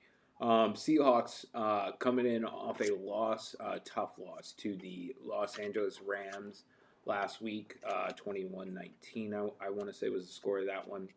That was one of the best matchups we've seen all season in terms of two of the hottest teams coming together and playing each other. Yep. The Seahawks, I think are going to come out determined in this one. I think they're going to be upset that they dropped that game last week. And I think that they're going to look at it as an opportunity for a lot of their offense in particular to get a tune-up. We mentioned Kenneth Walker in the fantasy segment and how much we liked him this week. I wouldn't be surprised if Charbonnet behind him got a lot of volume, particularly in the second half, if we're talking about a positive game script and garbage time. So I wouldn't be shocked to see both primary running backs, put up good numbers in this game. I wouldn't be shocked at all to see Rashid Shaheed be aggressively targeted in this game to try and implement him into this offense after being traded a couple of weeks ago. I wouldn't be surprised if Cooper Kupp got some action just to keep him in rhythm, given the fact that there are probably going to be times where they need him in key situations, in tough games coming up with San Francisco, the Rams again. So I wouldn't be surprised to see that as well. Darnold been playing well in most every game this season. A couple of ones a little bit subpar for him of late, including that Rams game. So big for him to get back on track against a defense that is good, but not great at stopping other teams from scoring. A lot of talent on the defense, but they have the record that they do for a reason. And so I believe that the Seahawks are going to come out here. They're going to show everyone how good they continue to be, despite having lost to the Rams last week, and making kind of an example of Tennessee in Tennessee. Yeah, I mean, if we're going to keep it honest, Titans are not good. But Cam Ward, he did have a very successful drive last week at the end of the game. Unfortunately, the Texans got another walk-off field goal. So, yeah, unfortunate for them. But, I mean, Titans hanging in there, definitely not the season I thought they were going to have. I thought they'd be much more improved. But, at this point, it's about, protecting the draft pick stock and hopefully, if you get the first pick, trading that for some assets and getting a couple more picks. I look for Cam Ward to be under duress all game. Uh, Tajay Spears isn't going to do anything in the running game, nor is Tony Pollard. Seahawks run defense is absolutely amazing. Uh, so it's going to be hard to move the ball. Uh, 3 starting wide receivers out for the Titans in this game, and um, Shamir, DK. Ridley. Yep, yep. So they are down to practice squad players over there. Defense, Jeffrey Simmons is still remaining out. I just don't see any way for them to stop this offense or defense attack. This is going to be a pretty ugly game for Titans fans. But other than that, just stay positive. You got a superstar quarterback there. You just got to keep him safe. I mean, as obnoxious as this is to say, I know you want your player to get reps, but I would contemplate benching Cam Ward for this game to keep him safe because it is going to be very mentally taxing on him, I think.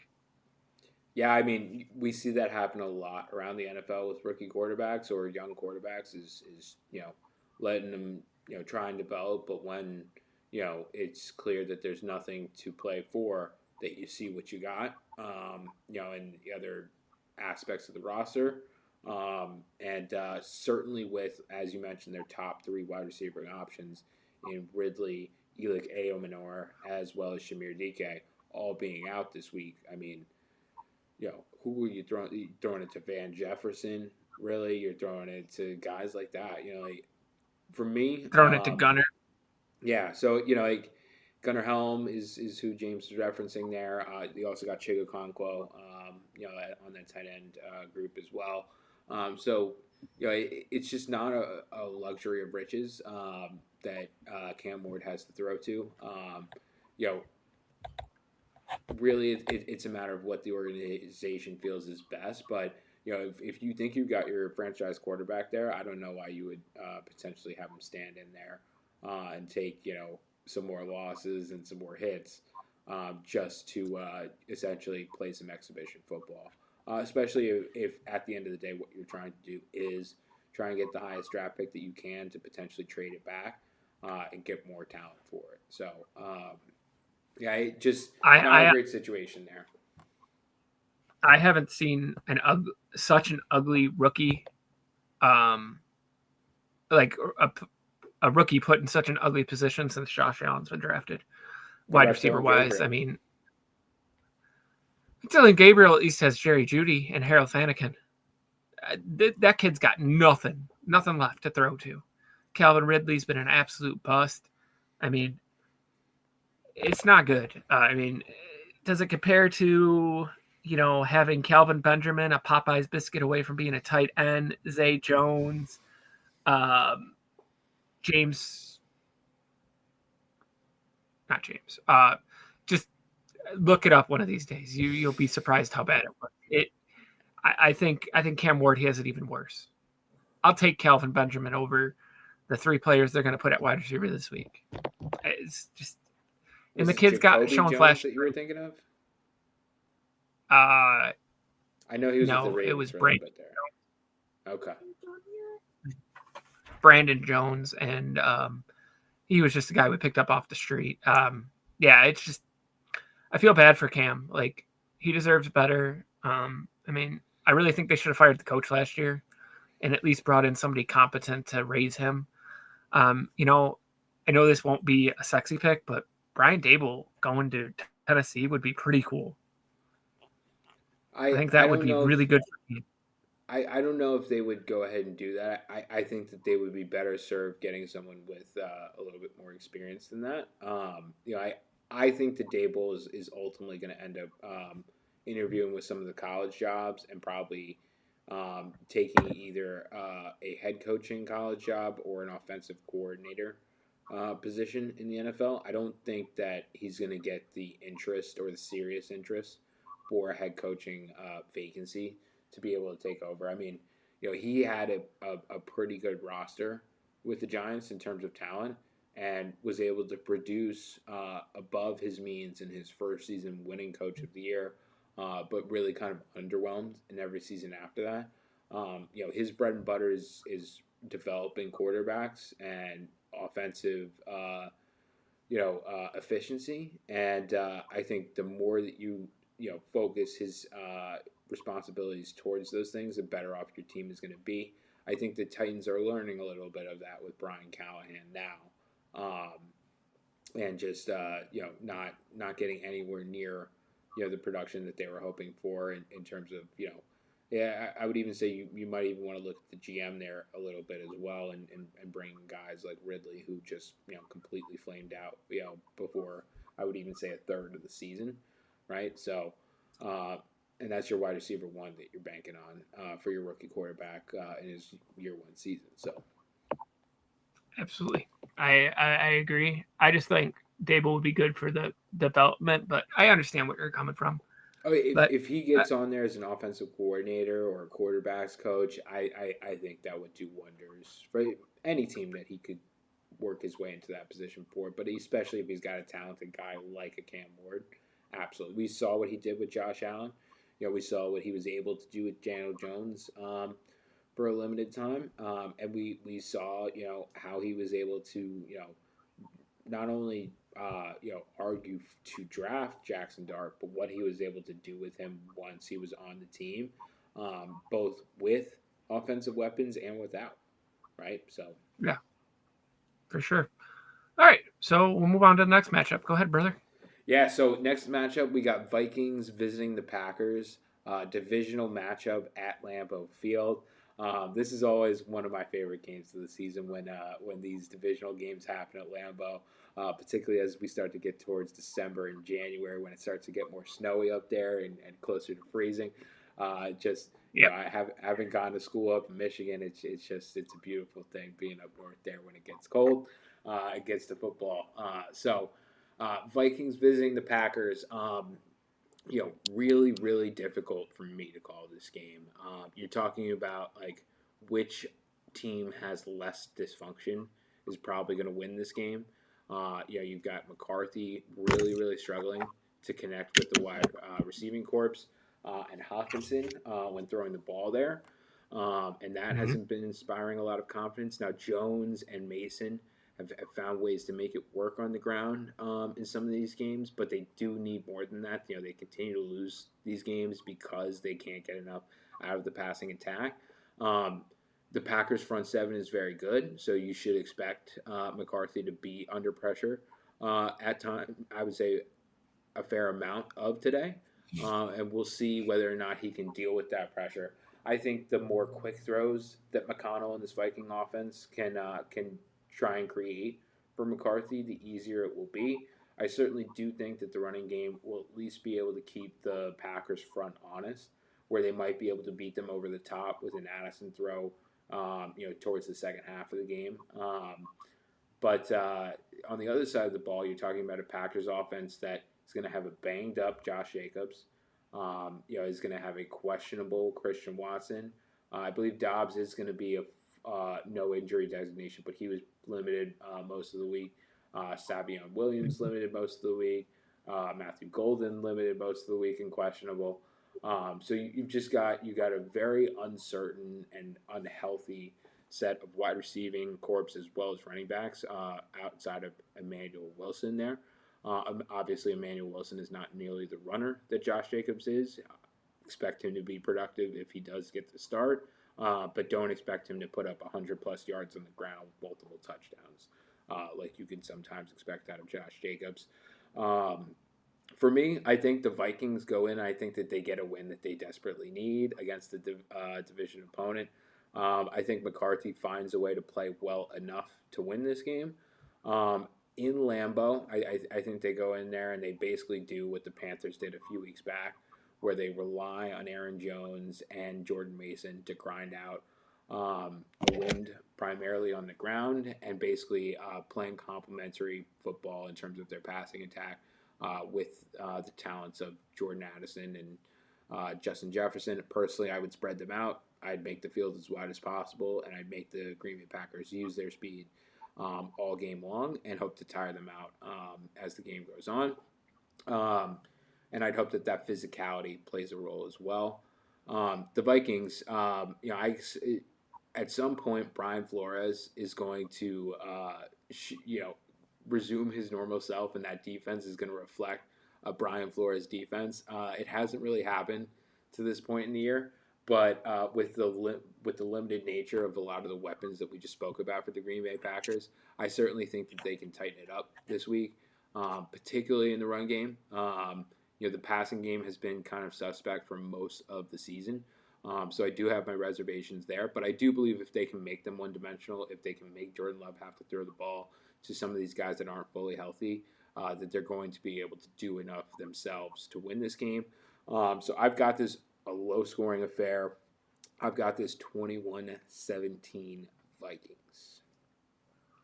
All right. Well, to cover my half of this, I disagree. Packers are going to win. I think the problem with the Vikings and their defense is that they are on the field way too much. I don't think it's Brian Flores is scheming or anything like that. I think that the Vikings go 4 and out more than anyone in the league almost. So a lot of that has to do with why their defense has been struggling. It's just because they're on the field for 60, 70% of the game. 9, Mr. J.J. McCarthy, Michigan boy. I don't think he's an NFL quarterback at this point. I think he needs a whole offseason where he can really clock in and grind it out. I know he wasn't completely healthy at the start of the offseason conditioning and programming, so I blame a lot of that on that. I think that he can be successful. I just think it's going to be a year 2 for him where he finally gets the ball rolling. I don't think the Packers are going to roll the Vikings by any means necessary, which is how passionate Vikings and Packers games are. But I think Emmanuel Wilson will actually be the difference. I don't think Josh Jacobs is going to get the ball very much. I think Emmanuel Wilson looks like a future star in the league, running back wise. He seems very good. I don't have any faith in the Packers wide receivers as anyone pulling away with being wide receiver 1 by any means necessary. I think they got a whole bunch of number 2s. I don't think Matthew Golden has lived up to the hype whatsoever. Maybe it's the injuries on his rookie year, but I very much like to see him get some targets. I would like to build a game plan around him to spread the offense more. Romeo Doubs is great, just very injury prone. Christian Watson, he's the same role. He plays the same role as Matthew Golden, so I'm not sure why they spent another 2 years locking him up. Kind of strange.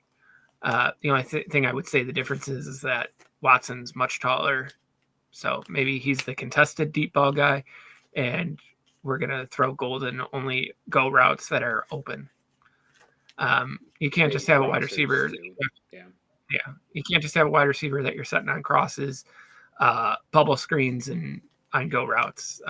They need to build a playbook around him more.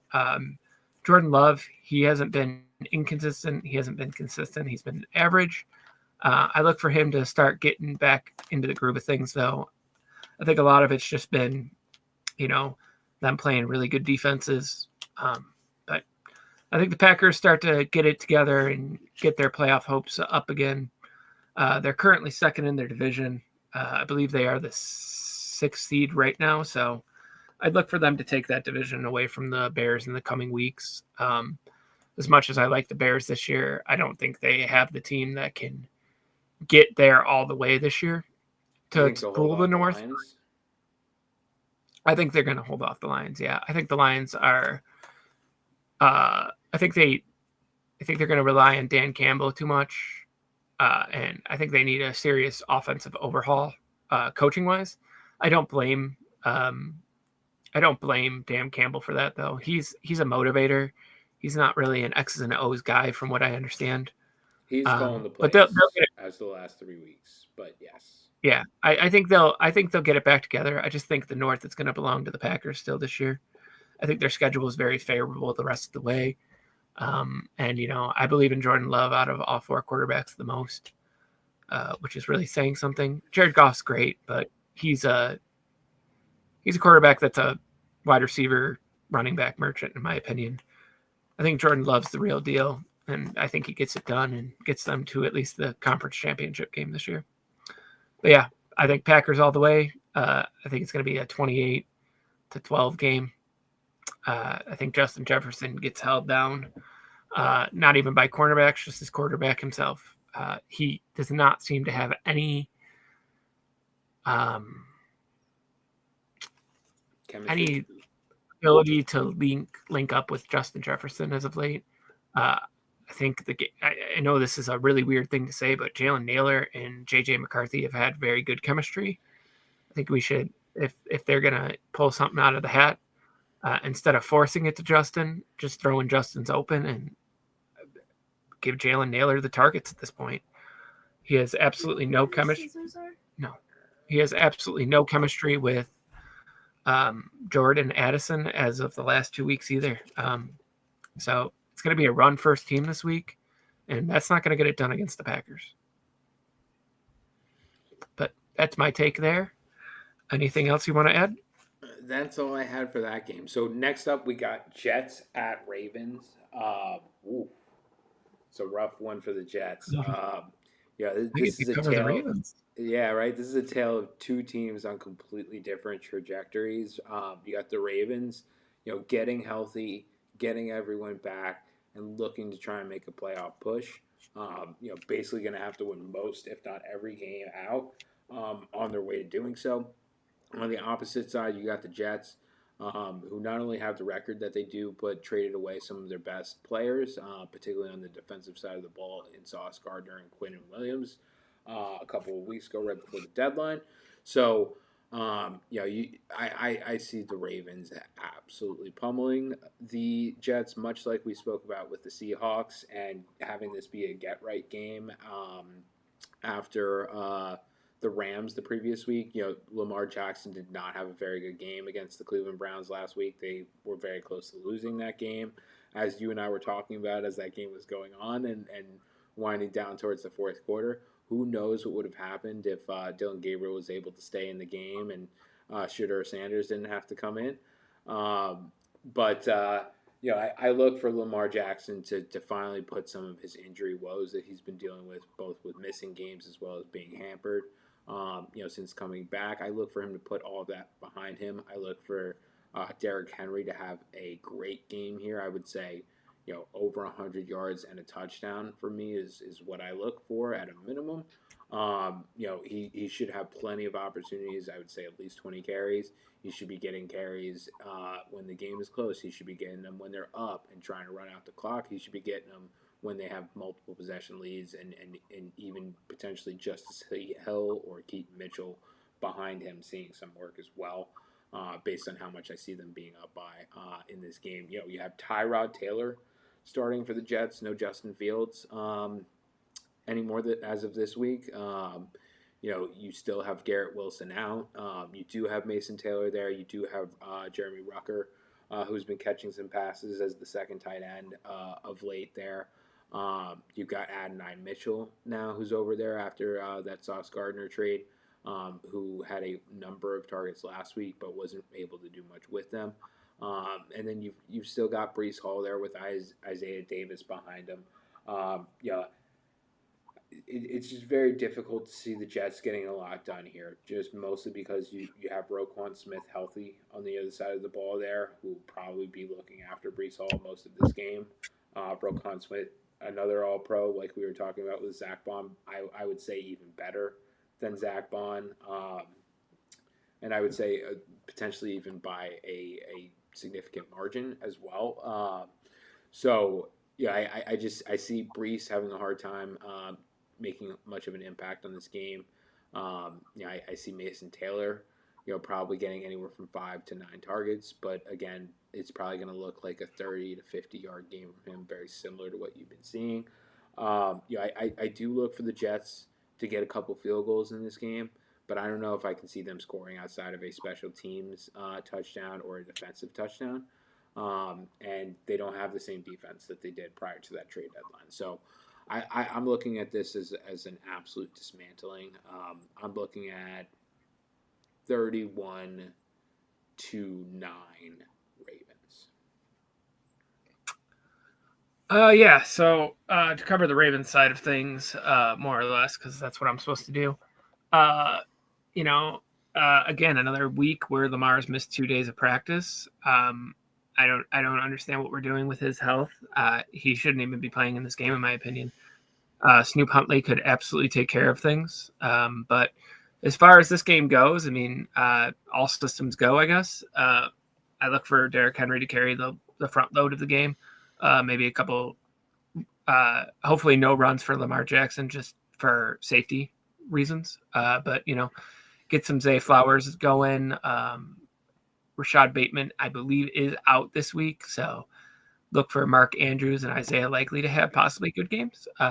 Just, Don't forget you Charlie know, Kolar as well has been looking pretty good for them yeah, yep. I as a was going tight to end get there spot. next, but yeah, he's so I think, just, you don't have to kill him. Just win.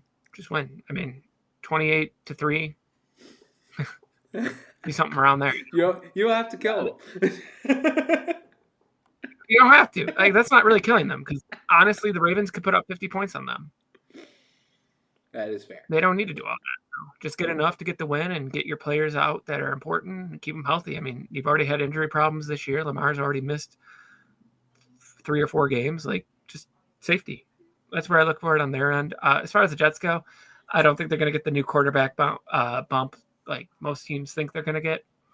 I love Tyrod as a former Bills player, but this is not the matchup you want. But it is a revenge game for Tyrod Taylor. He was drafted by the Ravens. So, I don't think that's going to matter, though.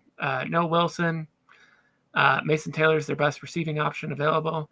Adadine Mitchell, absolutely terrible last week.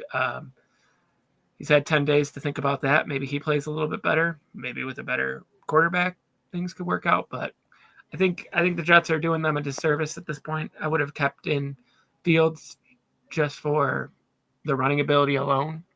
But maybe they'll make some packages where he comes in and gets to run the ball or something.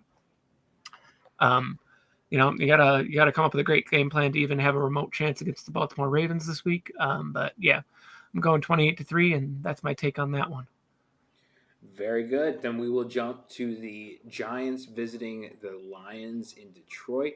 My Giants, yeah, this is All not you, a buddy. matchup that you want to be seeing when you don't have very much to play for. But the Lions, I think this is yet another get right game. I do expect Tracy to be able to do some things. I do expect Theo Johnson to be able to do some things. It's unfortunate that Dart will not be back for this one. It will be James Winston once again. But they surprised me with what they were able to do offensively last week and staying in the game with the Packers for as long as they did, really until a late fourth quarter interception in the end zone. It was still a game. So I certainly don't think that the Giants have absolutely no chance in this game. However, the Lions are substantially better than them on both sides of the ball, and I don't know if special teams will amount to very much in this game. I look for Amon-Ra St. Brown. I look for Jameson Williams to both play very well in this game. I expect for each of them to have a touchdown. Gibbs and Montgomery, I probably expect one for each of them as well. And then Brock Wright, I mentioned him in the fantasy segment. I wouldn't be surprised if we see him scoring a fifth touchdown for the Lions here on their offense. Um, who knows what their defense may do as well. They have a pretty good defense on the other side of the ball as well. Made the Eagles look not so great in prime time last week and nearly overcame 5 turnover on downs in Philadelphia. Despite the decision making by the coaching staff and the lack of execution on those critical plays. So I look for the Lions to play very well in this one. The Giants' pass defense in particular is not very good. That's secondary. Abdul Carter is benched this week for having slept through a walkthrough meeting earlier in the week. So that does not bode well for the Giants as well. That's only further reason to be pessimistic about their pass rush getting home. And frankly, their ability to stop the run, given the fact that they've been putting Abdul Cardi on the inside at times as well. So, um, not a lot of great things to talk about for the Giants in this one. Looking very formidable on the other side of the ball for the Lions. I expect them to come out very, very pissed for kind of blowing that game in Philadelphia. I think the neutral fan will have seen them as blowing that game by going for 4th downs and not getting any, um, and then still losing by one possession or something like that. So. Um, yeah, I think the Lions are going to make a statement. I think they're going to make an example of the Giants in this one. I look for this one to be like 41-17 type of a game. And I think most of those Giants points are coming in the fourth quarter in garbage time. All right. Is that your whole coverage for the whole game? Yeah, I mean, I will. We'll talk a little bit more here about just Abdul Carter and Cam Scadaboo. We saw them out at a WWE event in the middle of this week. Obviously, a big topic on sports radio in New York. Just never a good look when you have a guy that looked very, very good get a very significant injury.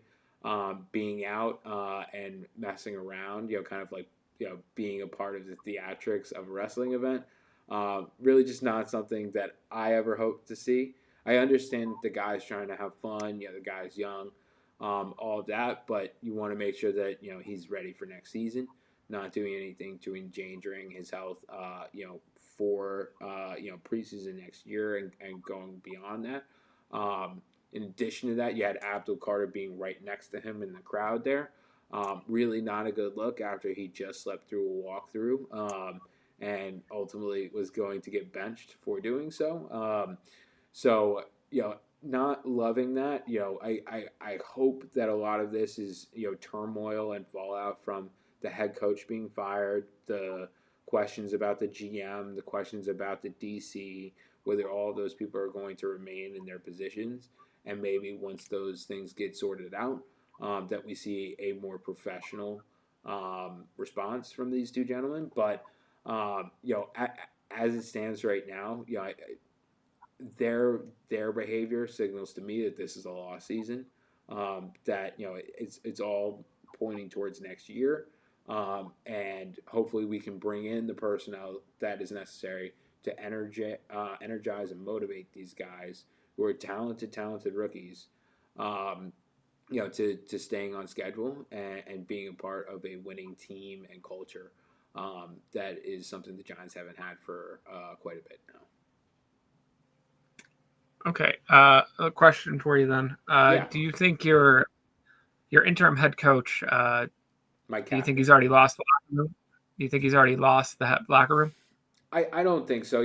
What we're talking about in terms of Cam Scadaboo, you're talking about an offensive player that's hurt, so not playing, not going through the walkthroughs, not part of the game plan. And then Abdul Carter, you're talking about guy on the opposite side of the ball. Mike Kafka was the offensive coordinator that became the interim head coach. So for me, I think it's mostly the change in coaching. I think it's the change in personnel that's kind of led to this fallout, not necessarily Mike Kafka's inability to keep a lid on the team. I was pleasantly surprised with the offensive output of what I saw the Giants do last week against the Packers. I certainly thought that with the players that they have on defense, that it could have been a very ugly game at home for our offense. And again, they competed until the very last possession of the game. And if Jalen Hyatt doesn't stop running a route, you could potentially be talking about a contested catch to maybe tie the game up or go ahead. So I think it's way too early to get onto Kafka for any of that. I think it's much more likely that is a product of the head coach getting fired, the DC almost surely going to get fired by that fourth quarter record of giving up points alone. And then it remains to be seen if Shane is ultimately going to remain in that position as well. I know ownership has been talking about he will lead the next coaching search. But I don't know if he personally is quite safe either. I would certainly have questions to ask if I was the Maras and the Tishes about the decision about Daniel Jones versus Saquon Barkley. That would be a big one for me. Deciding to pay Daniel Jones all of that guaranteed money and then ultimately releasing him before the end of that deal. Look at what he's doing now in Indianapolis, right? So, um, yeah, I think there are bigger questions to be asked than of Kafka. Ultimately, is I think the best way to answer your question. I think the fallout that we're seeing is likely the result of is likely just a downstream reaction to the coach being fired. Um, and again, based on the offensive execution and output that I saw last week, I don't have huge concerns that Kafka has maybe lost their locker room or won't be able to. Essentially, I want him as a Giants fan to do well enough where he's still in the conversation of a head coaching candidacy for next year. Whether or not he gets that is remains to be seen, both in terms of whether or not he's been a head coaching candidate for quite a while. Um, but I don't know if he necessarily has the experience that some other candidates might have. I expect the Giants' job to be attractive to head coaching candidates, given the amount of talent there, and given the future. You look at just the offense alone. You got Neighbors, Dart, and Scadaboo. It's pretty good set of pieces to build around. And Tracy's pretty good. Tracy's pretty good too. Yeah, absolutely. He's a good one. It remains to be seen how much playing time he'll get because you expect Scadaboo to dominate the backfield when healthy. But then you look at the other side of the ball too, and you got Brian Burns, you got Kayvon Thibodeau, you got Dexter Lawrence, you got Abdul Carter if he can figure his stuff out. You even got a couple of good linebackers in McBride and Okereke. So if they can figure out, I know Duso. I'm sorry. And your cornerback that's been hurt for a couple weeks. He's pretty good too. Yeah. Abdullah. Correct. So if they can get Flott figured out, Flott was playing pretty good at the beginning of the season. He was really big. He had the interception in that primetime Eagles game in the fourth quarter, if you remember that. If he can get figured out, Banks has been a big bust of a first round pick for us, but has been back on the field this year. If he can regain some form, maybe you can do something there. But it looks like they're certainly headed towards a potential wide receiver in the first round. Looking like Carnell Tate seemingly every day when I look at the mock drafts and everything like that out of Ohio State, which that would give Dart and our offense a lot to be happy for. It would suggest that if the defense can just be led better and not be as leaky in the fourth quarters, that you might have an actually competitive team potentially as soon as next year, depending on how quickly Carnell Tate can get going. Should he be the guy that comes over to the Giants? So, just again, I think Kafka doing okay. I hope that again, if he can't get to 17 points today, I would probably reevaluate this when we talk next week, because for me, if you can't put up minimum 14 points in a week, I don't care who you're playing. You could be playing the Browns every week or the Texans every week. You got to be able to put up 14 to 17 points. If you can't do that, then I don't think that you're a serious offense. I don't know if you have the ideas necessary to be an offensive head coach at the top level. Certainly there's a case to be made about personnel, but I just watched them do it with the Packers last week. So I'm using that as the bar, and I expect certainly not pitiful performances from here on out. Yeah, that's some very good feedback. Thank you for answering those questions. The only thing I want to talk about myself is I really didn't care what Cam Scadaboo did. He was paid to be there.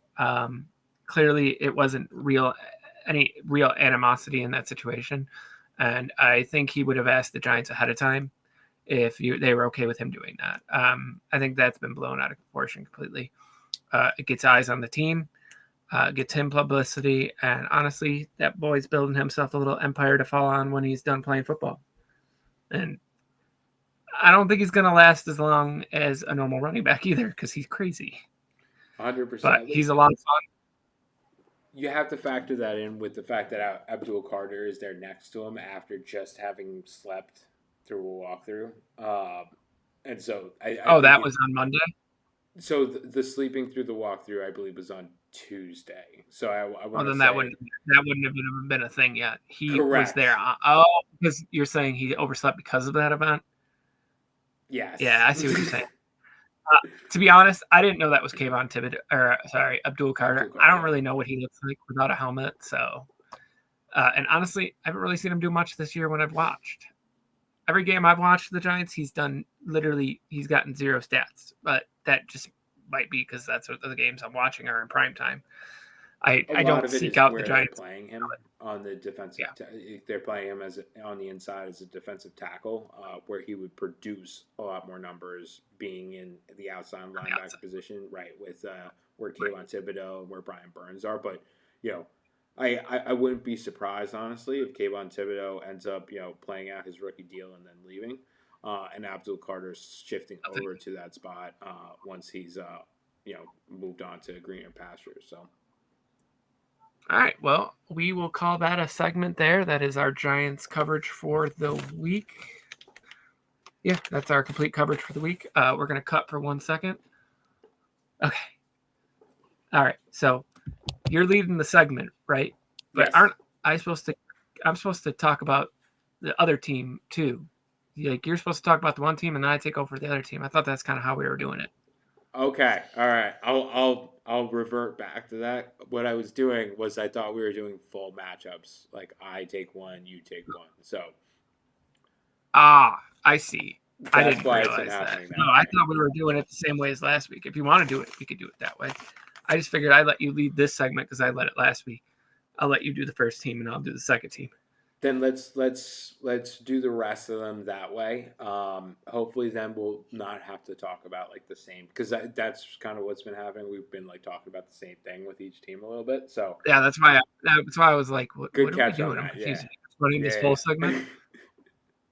Good Yeah, catch there. I mean, if I'm going to sit here for an hour and say nothing, okay, cool. Oh That's man. why I was like, what are we doing? I don't want to call you out while we're recording like the footage for the episode. That's why I was like, cut. I had to call you on that one. Like, I'm You're like, what are we doing? you're good. That's me. I totally just like started rolling and forgot the protocol. So, Yeah, all no, right. you're doing a really good job. Don't get me wrong. It's deep analysis, but I was like, aren't I supposed to be covering the Ravens? I was licking my chops on this. You're good. I So happened to get so lucky I'll to get take the them. top team throughout the rest of these Okay. matchups, and I'll pass to Yeah, you. I'll take the home teams. You take the away teams because they're listed Perfect. first, and we'll go from there. I All got the right. Bears. Perfect. You got the Steelers. 3, 2, 1, go. All right. So next up, we have Steelers at the Bears on 1 o'clock on Sunday. Steelers, you got the defense has really been ramping up since the middle of the season. They've started to look a lot better, particularly in that Colts game. They looked really, really good. The big thing is that the Bears have been making a lot of fourth quarter comebacks and winning a bunch of games in the fourth quarter of late. The Steelers defense, if any, would be prepared to stop that. But the big thing is that Aaron Rodgers is questionable this week. If he is unable to go, you would be talking about Mason Rudolph there. Um, and that would be probably a big suppressant to guys like DK Metcalf, Pat Fryermuth. Darnell Washington did look good after Mason Rudolph came in, so I'm not ready to quite say that maybe he won't get the volume that you're hoping for or looking to see. He also had that unbelievable juggernaut type play last week where he had three people come up to him and he basically swept them all away like gnats. I wouldn't be shocked if that earned him a little bit of respect and they started calling a little bit more his way. But it should be the same normal recipe for success with the Steelers, and that is running the ball consistently with Jalen Warren, who is back this week. Apparently was fine to come back in despite leaving the game last week, but they just wanted to be conservative with it. while Gainwell went off. So you have both Warren and Gainwell healthy in this one.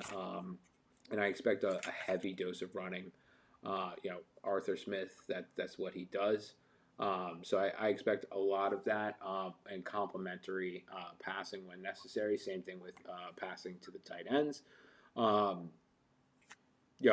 Truthfully though, the Bears have been quite good on the ground of late, and so I don't know if Jalen Warren and Kenneth Gainwell themselves are going to be enough to get it done. I think that the Bears are going to focus on trying to stop the run and saying to Aaron Rodgers with a gimpy wrist or a Mason Rudolph, you're going to have to beat us, and if you can't beat us, then you won't win this game. So yeah, I love Mike Tomlin. I'm hoping the Steelers, like you, are able to hold the Ravens off for your sake for that playoff spot. But the Bears are hot, so I just see the Steelers. I see the Steelers doing everything that they can. I see a pretty good game on the ground for them, but I think it's on a lot of volume. And I think that their passing game comes up underwhelming. So I do see them dropping this one on the road and the Bears continuing to stay hot. Yeah, I agree for the most part. So covering Chicago side of things, my boy Caleb is doing Caleb things, Mr. USC. Fourth quarter comebacks. I love seeing that. Kyle Madungai and DeAndre Swift continue to be a very good 1-2 punch for them. DJ Moore getting a little bit more involved the last couple weeks. You got Roma Dunze coming back to life after a couple slow games. I like to see Luther Burns the third get some more receptions, and I think Cole Kmet has finally going to see the bench completely at this point with Mr. Loveland coming into form. That offense is just getting gelled at the right point of the season. I think it's going to be very hard for the Steelers defense to shut them down. If they continue to play the way they have been, though, it could happen. I don't project the Steelers to be able to walk away with this, though. At the end of the day, I think they're going to lose the next two. I don't think Aaron Rodgers is even going to play this week. I think Mike Tomlin's keeping that very close to the chest for matchup reasonings, but I don't think Aaron Rodgers is going to play for at least 4 weeks. I think it's a lot worse than they're letting on. I know Mike Tomlin's a very smart man and tries to use competitive advantage, but I don't think Mason Rudolph's going to be able to get it done against the Bears this week or the Bills next week. But hopefully Aaron Rodgers can come back after that and just run the table because they have been a really fun team to watch. DK Metcalf hasn't done much either. But the Bears side of the ball, they got a lot of players down this week. Tremaine Edmonds is out, and so is TJ Edwards, their other linebacker. He's out this week, so there is the potential to run some post routes for the tight ends. I know they're a heavy tight end set. And cornerback-wise and safeties, the only player back this week and none out is Jawan Brisker. So looking up that way, I think it's going to be a very tight end heavy game. And then hope that you can get the Bears front seven to look silly on the runs for that recipe to work. I don't think they're going to have a very high volume wide receiver game, not even with Rodgers playing. I just think the Bears secondary is too good.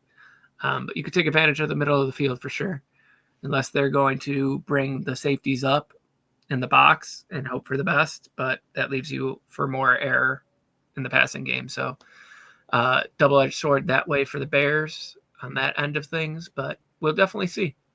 I'm very excited for this matchup. I wish it wasn't at 1 o'clock. I wish it was a 4:25 game, to be honest. But that's what we have Red Zone for. Exactly. And then one other thing with that matchup, don't forget about Jonnu Smith as well on that tight end receiving corps for the Steelers as well. Pretty underwhelming season from him, but he's showed a lot of things the last couple of years. And I wouldn't be shocked to see him start to try and get on track as they try and mount a playoff push.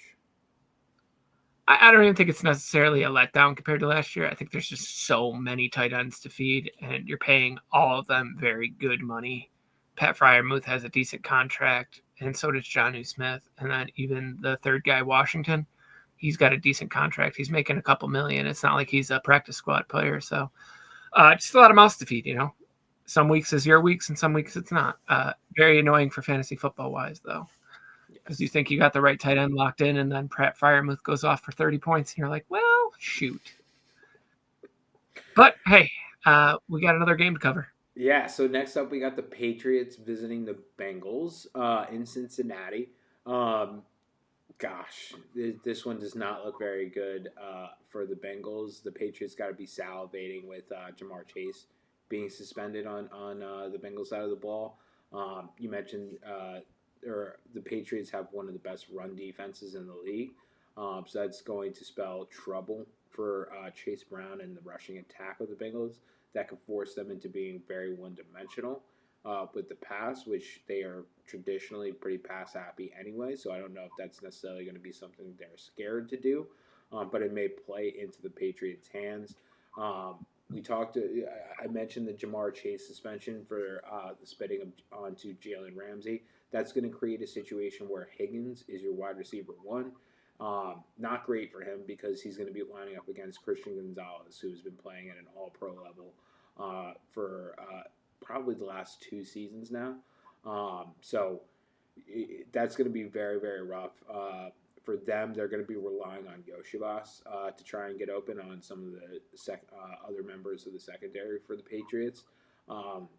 And then when we go into the Patriots on offense,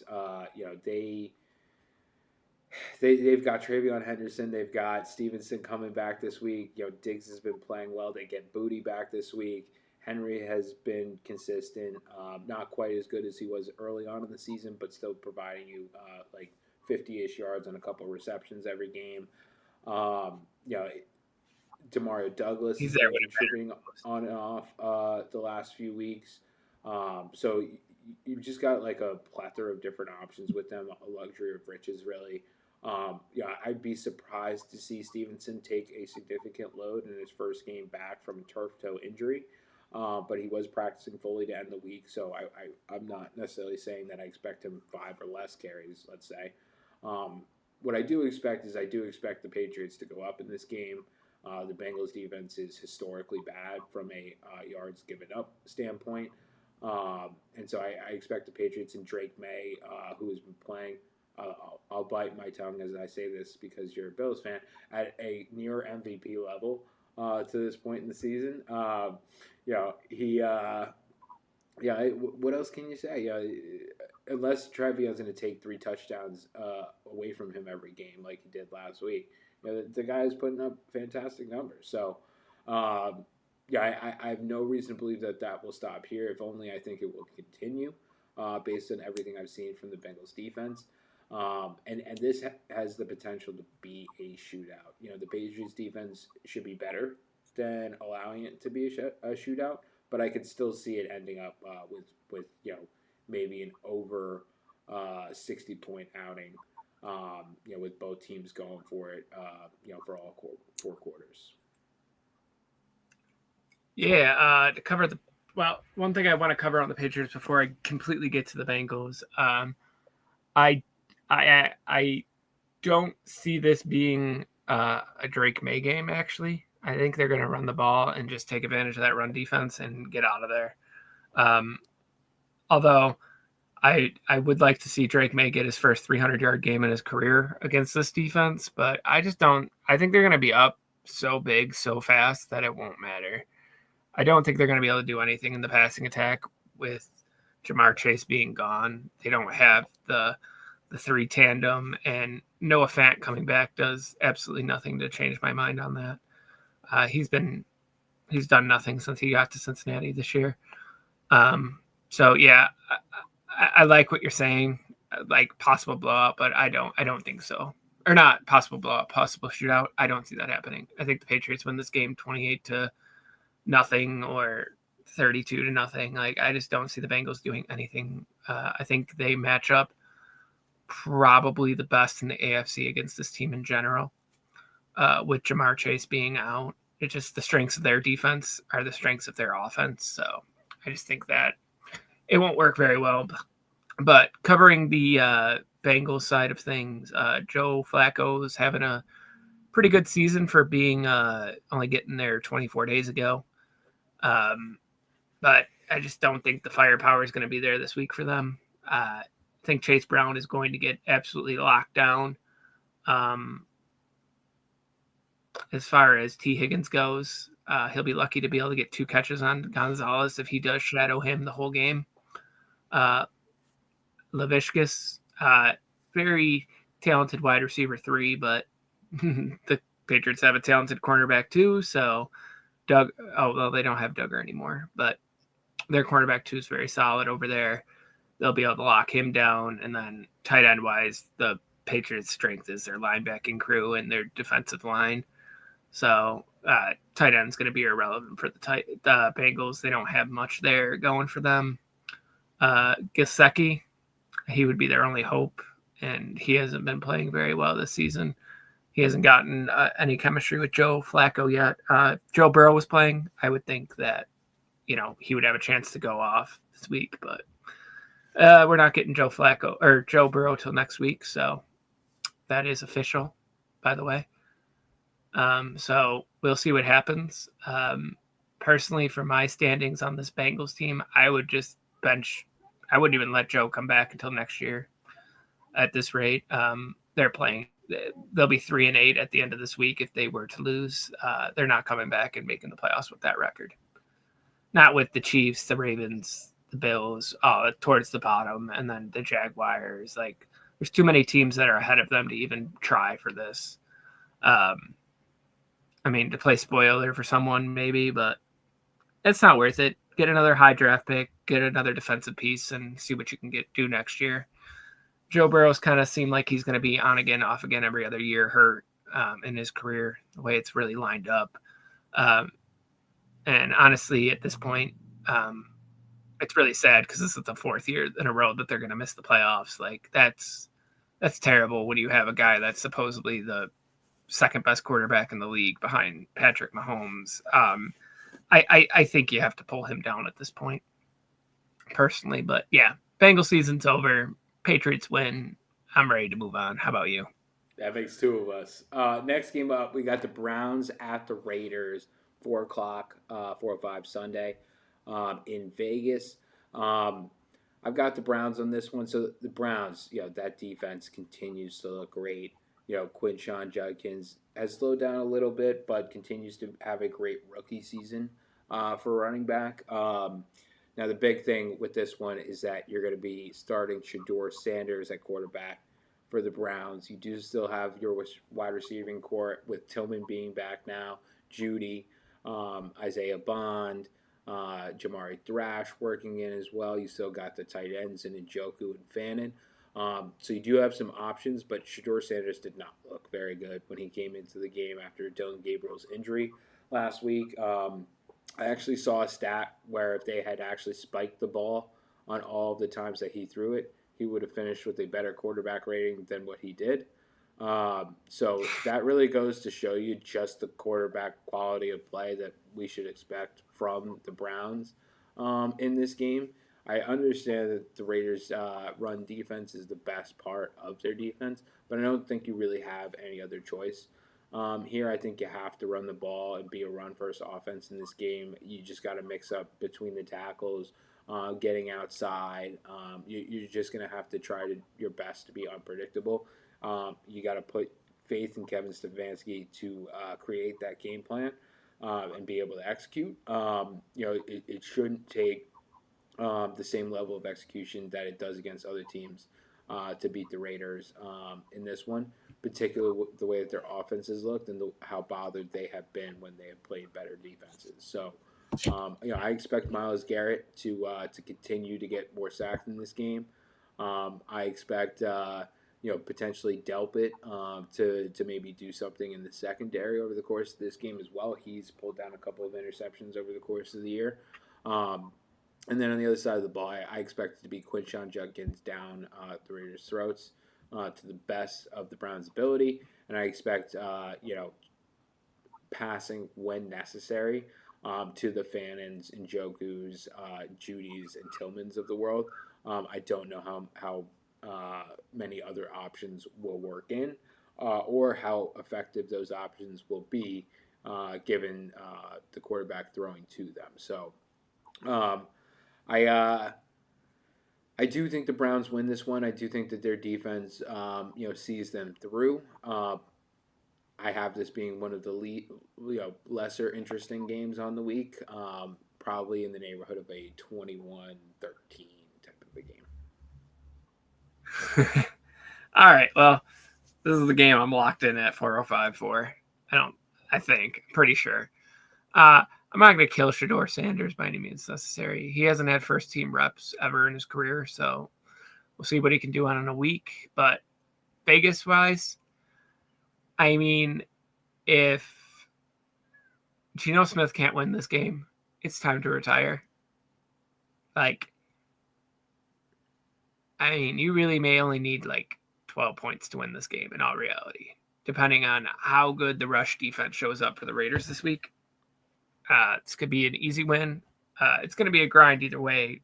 It's like the unmovable man meets the unmovable object at this point, defense-wise, for the Raiders versus their defense, and the offense versus the Raiders defense, I guess, because what they specialize, they're decent at. I mean, I like Junkins, don't get me wrong, but he can't do it by himself.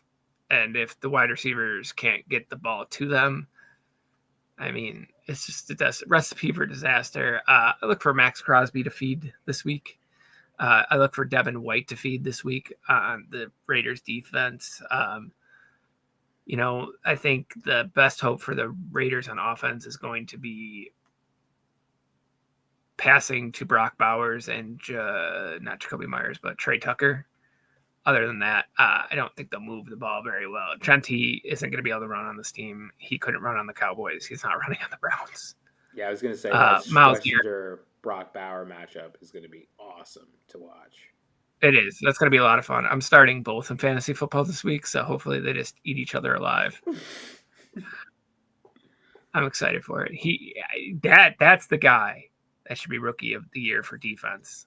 I keep seeing Abdul Carter still being defensive rookie of the year, and I'm like, I don't get it. I haven't seen him do anything. I would even say like Demetrius Knight of the Cincinnati Bengals had a really good run there. I don't know if he's healthy anymore still, but yeah, he was really good as well. But go ahead, get back to it. You're on the Raiders. Yeah, and hopefully we could just see Geno play some competent football this week. It's been really rough for Raiders fans this year. A lot of people had high hopes for this team. I'm not entirely sure why. I don't think Geno's got the juice anymore. He had a little career renaissance. He's not the worst pick ever at this point by any means necessary. Average player. If he can't beat the Browns at this point, what are we doing in Los Angeles at this point? It's going to be time to find a quarterback. Either way, probably, but like, the Browns are not a good team besides their defense and their running back. Jerry Jeudy's fallen off a cliff this year, whether that's quarterbacks or him himself. We won't know till next year if he's even there. Hopefully Jerry Jeudy can get out of there, though. I would love to see him get to play meaningful football again. I honestly wish he stayed in Denver, but we'll talk about that another day. But yeah, Vegas, 12, 13 points. Maybe Cleveland a field goal, maybe a Quinshon rushing touchdown, but at worst 13-10, at best 13-3. It's going to be boring, but I'm here for it. All right, moving on. Next up, we got the Jaguars visiting the Cardinals, 4:05 Sunday in Arizona. You know where I'm going with this one. I mean, if you were listening to my fantasy starts and sits, you know exactly where I'm at with this. I see the Jaguars coming in, and I see them continuing to roll. I saw what they did last week against the Chargers at home. I think they developed a huge amount of momentum there with Trevor Lawrence starting to play much better. We had just spoken about him on our first podcast about whether he could potentially be replaced as the quarterback in Jacksonville. and it's almost like he was listening to that episode because he's been playing much better ever since. Um, but they've got Jacoby Myers now on this team. You have Brian Thomas Jr. out again in this game. You have Parker Washington as well as Tim Patrick catching passes from Trevor Lawrence in this one. Tootin did leave last week's game with a bit of an injury, but it looks like he's healthy for this one, along with Trevor Etienne, who will likely be leading the backfield there. I understand the Cardinals' pass defense is actually towards the better in terms of metrics, but I don't see them being able to stop Etienne, Tootin, and then primarily Jacoby Myers. I think this is where he introduces himself to the Jaguars, and he starts to build some chemistry with Trevor Lawrence. Tim Patrick and Parker Washington specifically already have a lot of chemistry with Trevor Lawrence. Parker Washington has been catching anywhere from 6 to 8 balls a game from Trevor Lawrence for several weeks now. They always surprise me. I'm never wowed by their talent, Jacksonville on offense, but they always find a way to put up points this year, dissimilar to past seasons where I felt like my pessimism around their offense was well founded. They found ways to surprise me all year. None bigger than in that game against the Chargers last week, where they were able to really put a beating on them. So I look for them to continue to roll in this game. I look for that defense to continue to be physically dominant from a run game perspective. And I think that their secondary will do enough to limit Brissett, especially with no Marvin Harrison for the Cardinals this week, and maybe bring Michael Wilson back down to reality after his 185-yard performance last week. Yeah, so looking Cardinals wise, it has the potential to be a fun matchup. I mean, the Jaguars haven't put together a string of games where they've been competent in a while this season. So, I just like Jacoby's running up the offense over there. Like they are a actual football team right now. So I don't think they'll win, but I still think they'll have a good day. I look for Dortch to pick up the slack that Wilson will have from last week to this week. Trey McBride's always a threat to go nuclear in any game he's in. Defensively for the Cardinals, they got Montez Sweat. He's been balling out this year. Very good pickup for them. Calais Campbell's already up to 9 sacks on the season, so he's playing pretty good for being 41 years old. Secondary of the Cardinals is very good. The run defense is shaky at times, but nowhere near like Bills quality or one of those lower teams. They're about 14th, so shaky at times. Players have had popped off against them, but I look for this to be like a 28-30 game. Very very barn burner-esque. I think the Cardinals are very hot right now. They might not be winning, but they're playing good football, and that's all you can ask for as a fan of a losing team like them. Just keep it close and let's have fun. But I look for the Jaguars to win again, getting them to 7-4, and it'll be interesting to see how the standings shake up with them winning. I don't know where that would put the Bills because we're both 7-4. We've beaten the same teams, so it'll be interesting to see how that works out.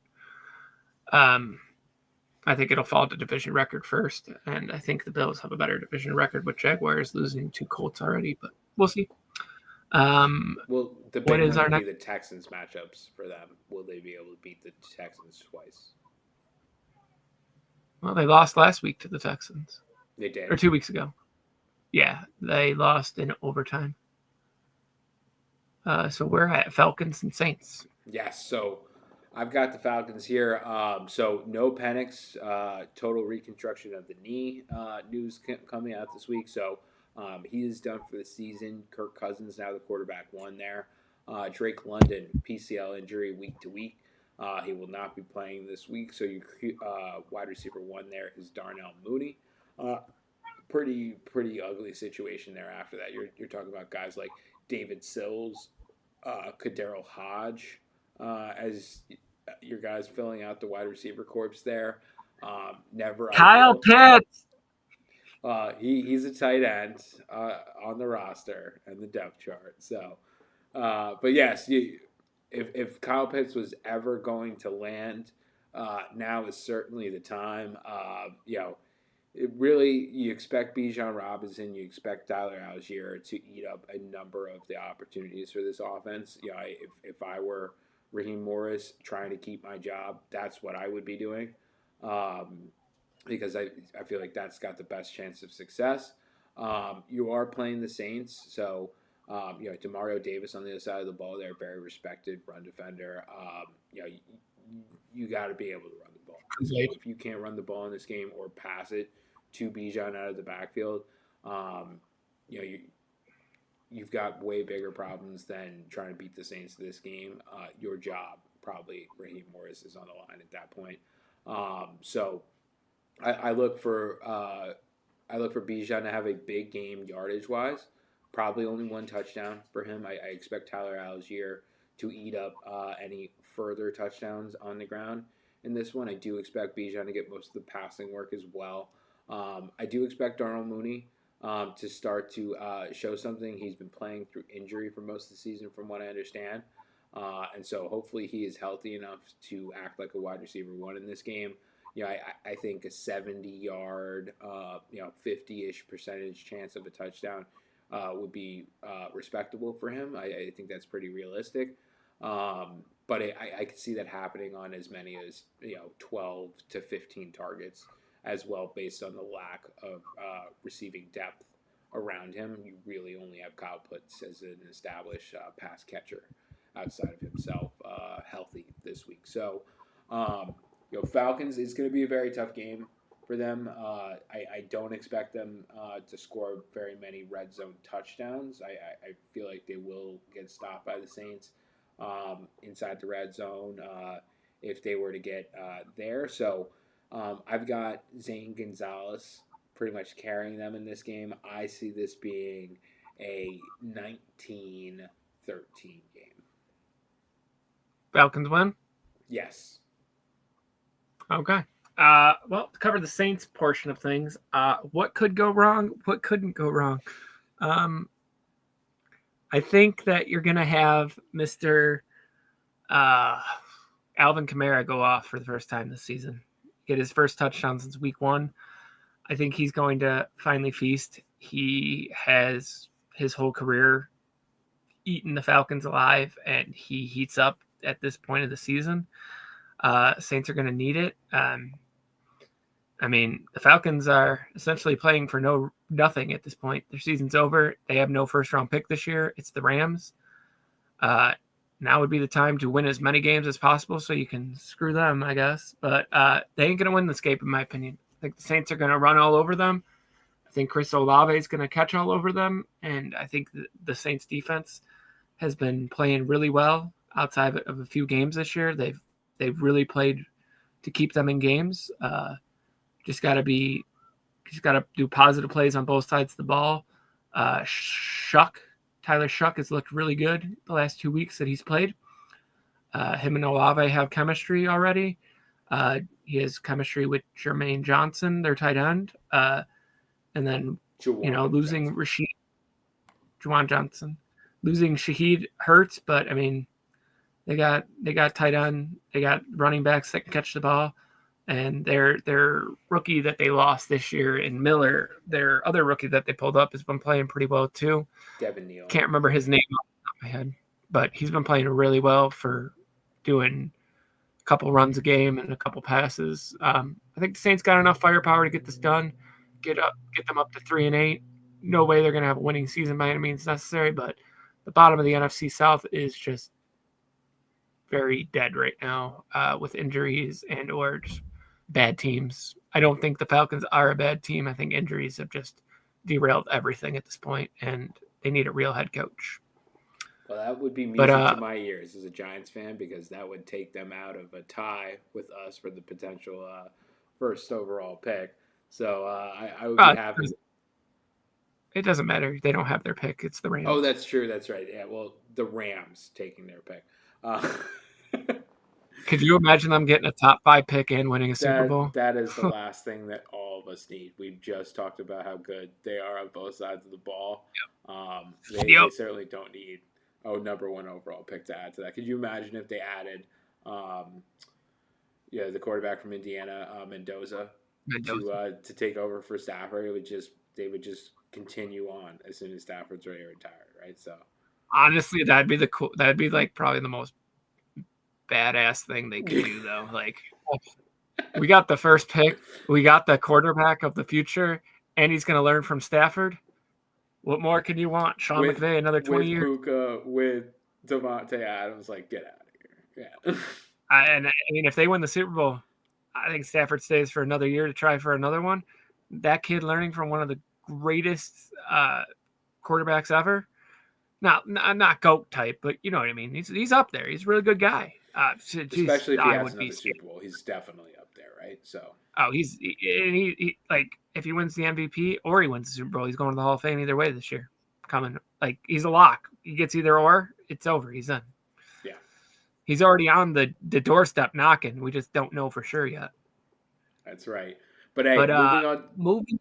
Yes, moving on to our Yeah, next go ahead. game. We got Bucks at Rams. This is the Sunday night game, 8:20 in LA at SoFi Stadium. Uh, I've got the Bucks here. So the Bucks, it looks like Godwin is questionable. It looks like he will be playing in this one. I don't expect a lot out of him, given that it's his first game back from a fibula injury that has kept him out multiple weeks. And that was coming back from being injured at the tail end of last season that bled into the beginning of this season. So just not a lot of reps there, not a lot of chance to work with Baker Mayfield to this point. So I don't believe that's an opportunity where you expect a guy to start his first game of the season and really hit the ground running. We spoke about Ibuka in some of the fantasy bit. Very strong start to the season from Ibuka, but really started to slow down of late. Some of that being due to injuries, some of that being to the fact that he's the only healthy wide receiver worth covering at times in these games. The other options are Tez Johnson, Cameron Johnson, Cade Otton, Baker Mayfield rushing the ball, and then the combination of Rashad White and Sean Tucker which they kind of found out that Sean Tucker was who they should have maybe been going with the entire time in the second half of last game. So, I hate to say that about Rashad White because he's been a good player. Obviously, was the starter for this team before Bucky and Sean Tucker ever got there. Won a Super Bowl with this team in the Tom Brady era. But it certainly looks like his efficiency is kind of winding down, and they've been very resistant to giving Tucker carries, ahead of this year. But I think that certainly the veil has been kind of pulled up in regards to that. But getting back to the game itself, Bucks, I believe they picked up a number of defensive injuries last week. That's going to make this very, very difficult for them to stop the Rams this week in all phases, both passing as well as rushing. You talk about one of the best running backs in the league with Kyron Williams. You're talking about one of the best passing attacks, not only with quarterback Stafford, but also in the receivers of Puka Nacua as well as Devontae Adams. And then they do have respectable tight ends as well that you have to monitor there also. I do expect that the Bucks might be able to hold Kyron Williams to a normal type of game. A lot of that is predicated on their ability to step up and stop the run. I would need to confirm, is Vita Vea playing in this game? Do you know, James? No, I didn't even know Vita Vea was hurt. Yeah, so Vita Vea should be playing in this game. If Vita Vea is playing in this game, that makes the Bucks defense much, much more competitive from a run defense perspective, just from his size as being a 300-pound nose tackle.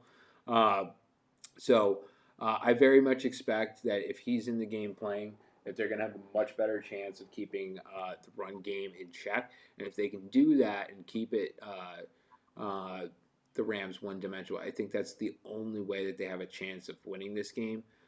Tyke Smith, remember the name. He's been playing great this year as a cornerback for the Buccaneers. I wouldn't be surprised if he and if he and Puka had a very good scrap all game, kind of opening things up for Devontae Adams a bit. But if I do see that happening, Vita Vea. Vita Vea is Vita thumbs Vea up. is Yeah, so yep. I expect Kyron Williams then to if he does have a lot of product, if it is a spike week from him, I expect it to be from pass catching primarily, not from rushing. The Bucks are very good against the run, where they've lost the last few weeks against teams like um, the Patriots, for example. Has been mostly against the pass. The Patriots is the one example of them not losing against the pass because Travion got 3 touchdowns against them. Um, but that's generally not the norm for them. And again, Tyke Smith, I'm really excited for that battle with Puka Nacua. I think that could open up some things pass catching wise for Kyron Williams, um, as well as the tight end group there. Yeah, they like to roll out a combination of Higbee, uh, Terrence Ferguson, their rookie tight end. So um, I think that they're going to try and make the middle of the Rams have to beat them over the middle of the field with those tight ends. That's the best chance that they have. But I think with all the defensive injuries that they're rolling with right now, also the lack of momentum that they have from the last few weeks losing, and the Rams on a high after beating the Seahawks, one of the best teams in the league at home last week. I see the Rams taking down the Bucks here. And I do think it could get a little bit ugly. I'm thinking like a 27-17 type of a game, or maybe one of those Bucks touchdowns is a garbage time touchdown. Yeah, covering the Rams side of the ball, they just look way better on each front. Rams running wise, pretty solid. Blake Corum's a very good number 2. Wide receiver wise, Puka Nacua is probably the best wide receiver in the entire football league right now. If he stays healthy throughout this game, look for him to be crushing it. Sabito Dennis is questionable for this game, and that's the Buccaneers' best cornerback right now. So if he's down and out, it could get ugly quick. Linebacker, not cornerback. Cornerback wise, they're very hurt as well.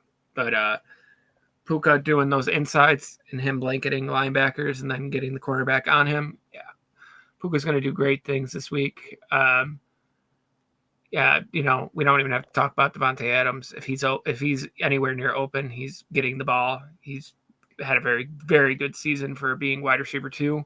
I think they're both going to break over 1,000 yards this year easily. Rams don't have a tight end right now. Their tight end just went on IR actually, in Tyler Higbee. So they're running Tuck over there right now. They might get a fullback involved too if they need to. The Rams adapt at all times. So offensive line for the Rams has been playing fantastic. Stafford, MVP in my opinion, over Drake May. I think Stafford's played the best football out of anybody all season. I know he had a quiet day last week, but scoring 2 touchdowns on the Seahawks defense, passing the ball for over 250 yards is very impressive. And then defensively, the Rams just overwhelm the Buccaneers, what they have left on their team with injuries. I look for Jared Verse to get a sack or 2. The dude's been on fire as of late. Their secondary's been playing out of this world the last couple weeks as well. And then, just keeping the consistency that they've been playing with is key. But I say Rams 34 to maybe 12, 14. Yeah. Buccaneers keep it close. Bucks keep it close in the beginning. See that either. Yeah, because Rams run away with it. They're strong right now. But we're gonna wrap it up in terms of the Week 12 matchups here with the Monday night game. We've got the Panthers visiting the 49ers in San Francisco. I've got the Panthers for this one. Interesting matchup here. Always is with the Panthers. They seem to have these unbelievably good games, followed by a very underwhelming game.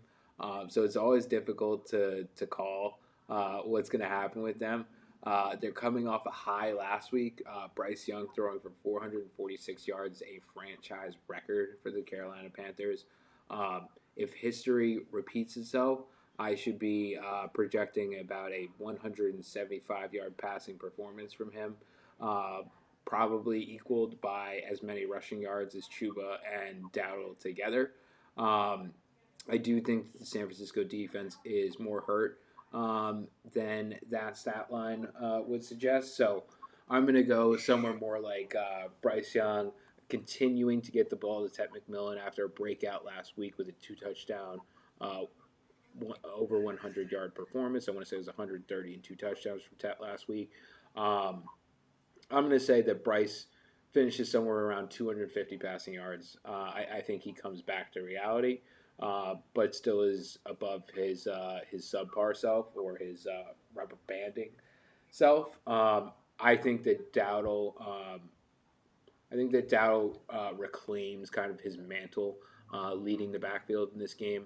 The Panthers will need to run the ball early, often, and effectively in this game.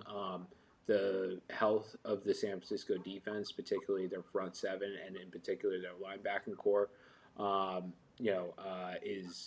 is going to dictate, I think, a lot of that. I think that Rico with 20 carries will be over 100 yards. I think Chuba, if he gets 6 to 10 carries, will end up with right around 50 yards.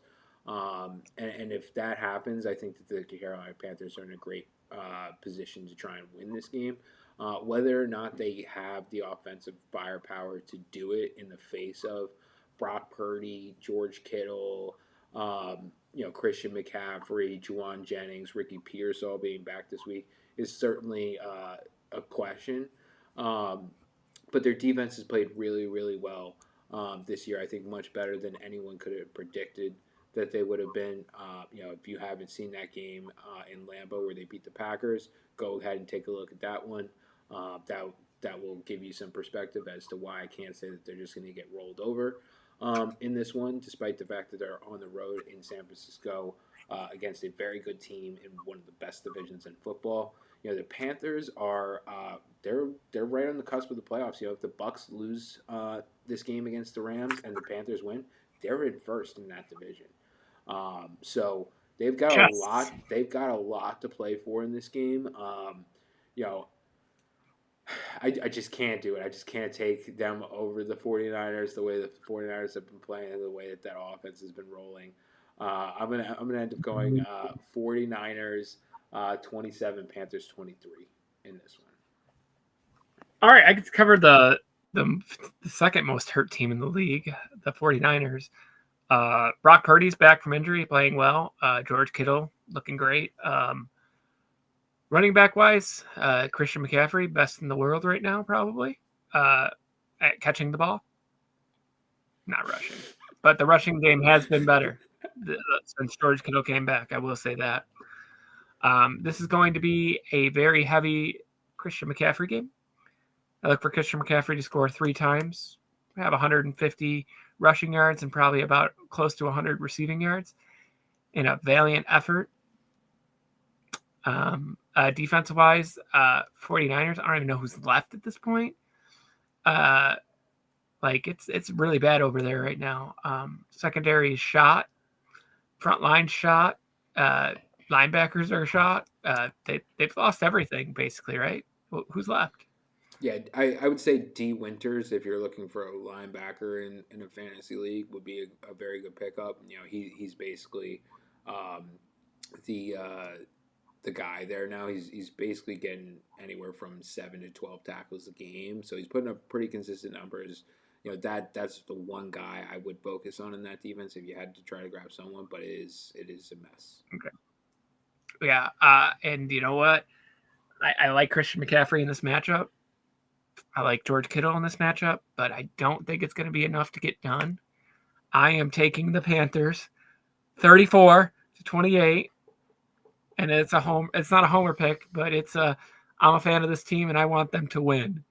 I don't think the 49ers have enough firepower if the Panthers are going to play like they did last week. And I just Give me the consistency, Carolina. Go win that game and go take over the NFC South and just keep pounding. Literally, keep I pounding. mean, just to explicitly state it in case anyone is unfamiliar. This is Christian McCaffrey's first game against the Carolina Panthers since getting traded to the 49ers a few years ago. So it is very much a revenge game for him. I think that's why I'm behind James when he says that Christian McCaffrey is going to head into a phone booth before the game and turn into Superman. Because he is certainly going to be any juice that he could possibly have, he will have for this game. I don't think there's any doubt about that. Yeah. But interesting that you think that in the revenge game, you think that the Panthers will come out on top. I that would be quite the narrative around the NFL. I hope to see it just for that reason. But yeah, the 49ers for me just have too much to play for. They've just got too much talent. It's almost like they traded the health of their defense for the health of their offense. Now their entire offense is back and their entire defense is hurt. But that's life in the NFL, right? So it's the model of consistency in San Francisco's world. They either have the offense or they have the defense. I got some breaking news to cover. A couple stories that have just been announced. yes. One affecting the San Francisco 49ers. Brandon Ayuk out after this year in San Francisco. All of his guaranteed money has been taken away for missing meetings. Seahawks news. Troy Horton, the phenomenal rookie that's been playing pretty well, has gone to IR for the rest of the season.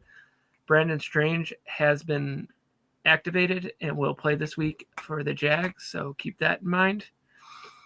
And then we had one other breaking news. Jalen Ramsey was fined $14,491 for punching Jamar Chase in the face this week. And Odell Beckham is gathering interest to be signed. That's all it says. It doesn't say teams. Did you get that from the national media or from the Bills' local media? That's national media. I'm just playing with you, James. We were just talking about veteran wide receivers that the Bills could give a call to. No, 3 years ago we almost did it, but no.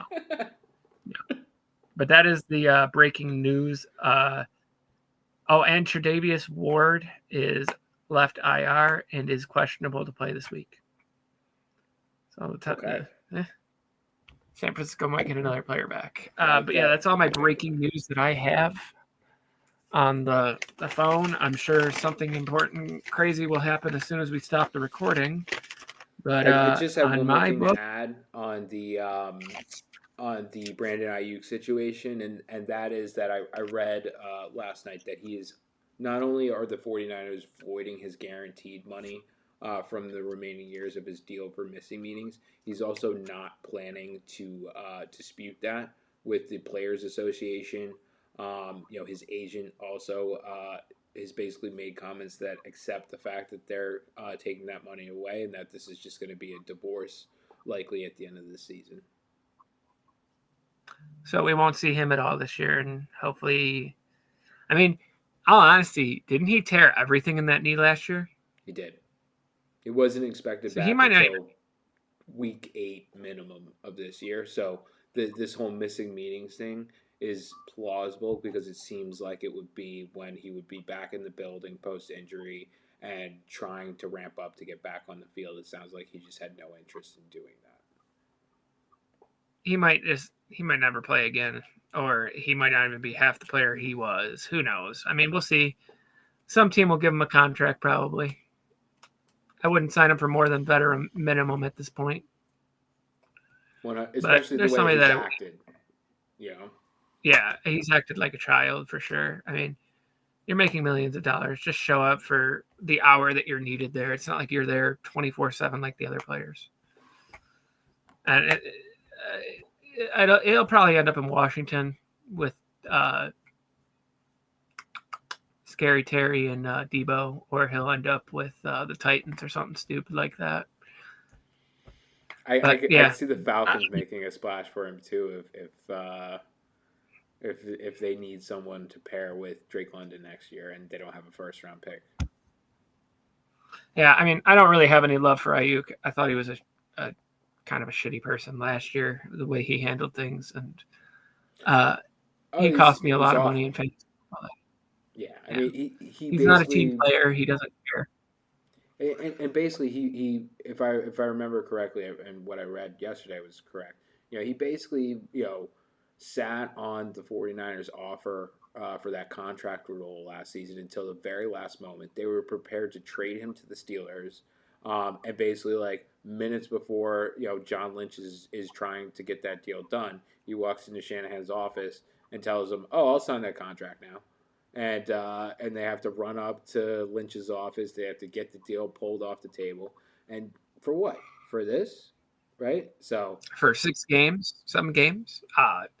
And if I even remember correctly, that offer was available for 6 weeks, that is correct. 6 whole weeks, if I And remember. they And I was sat just on like, it. They what sat are we on it. They sat on it because they didn't want to let him go for nothing. Like they didn't want to let him go if he was prepared to resign. He resigns, and they get like he, absolutely nothing. he manipulated the whole situation. It seems like he just didn't want to do off-season workouts.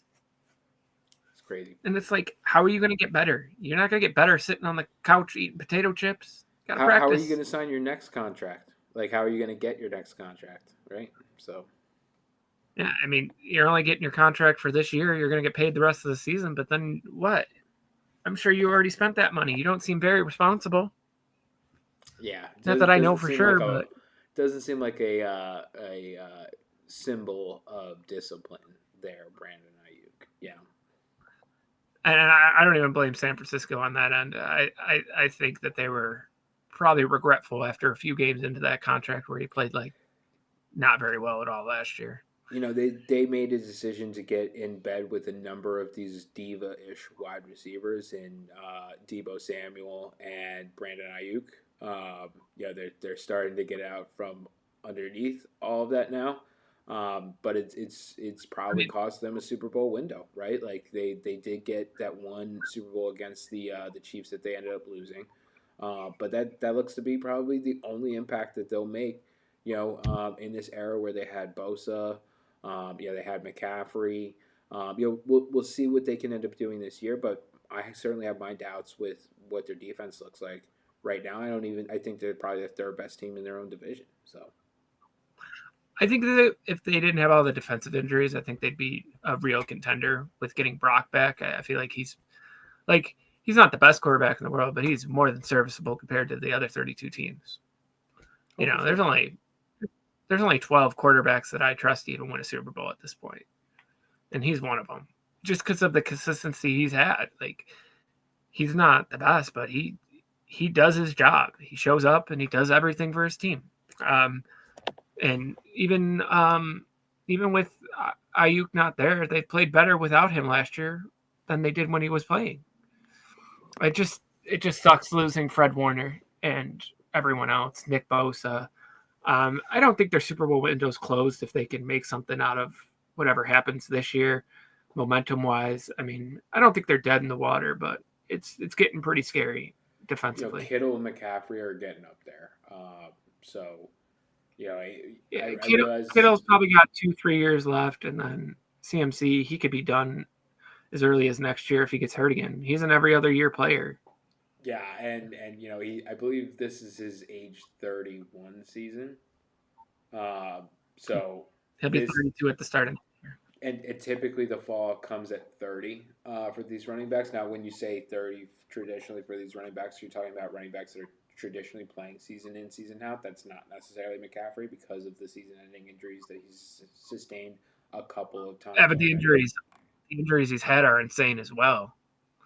It's not like he's having little injuries. He lost both Achilles tendons last year, not like to ruptures or anything, just Achilles injuries in general. Correct. It was He, not torn Achilles. It was not you know, torn MCLs, ACLs, things of that nature, which are the big career enders or shorteners for running backs. But I believe it was like some ankle like tendonitis with Ankles, yes, hamstrings, and he suffered from it all year, finger. right? Like he had Yep. the issue with seeing a specialist the first couple of weeks of the season, then didn't play the whole season, right? So, He only played him. He only played him one game last year against the Bills, and then we heard him again. Is to wrap up this week's Buffalo Giants podcast, we're going to talk about our 32 team league, captains league. So basically, how that one came about. This is how I met Brian. So what happened was we had to pick a team. I got the Buffalo Bills, thankfully. Brian got the New York Giants, so that's where we're at. Had to find 30 other people to join us. We had a good group of guys in the beginning for sure. But basically, how that worked out was how we did it was we have 2 running backs, 3 wide receivers, a tight end, a wide receiver, running back, and tight end flex spot, and then we have a super spot for our quarterback, and then kicker defense, 2 defensive linemen, 2 linebackers, 3 defensive backs, and 2 IDP spots, and then a 15-person bench, and then we also have multiple IR spots. That part's not really important. You can pick that how you want to do that if you were to copy our league format. But the Captain's League is really cool because we get to pick one team captain. So I picked Joshua Patrick Allen. Brian, I believe that you picked. I don't remember who you picked. Malik You picked Neighbors. Malik Neighbors.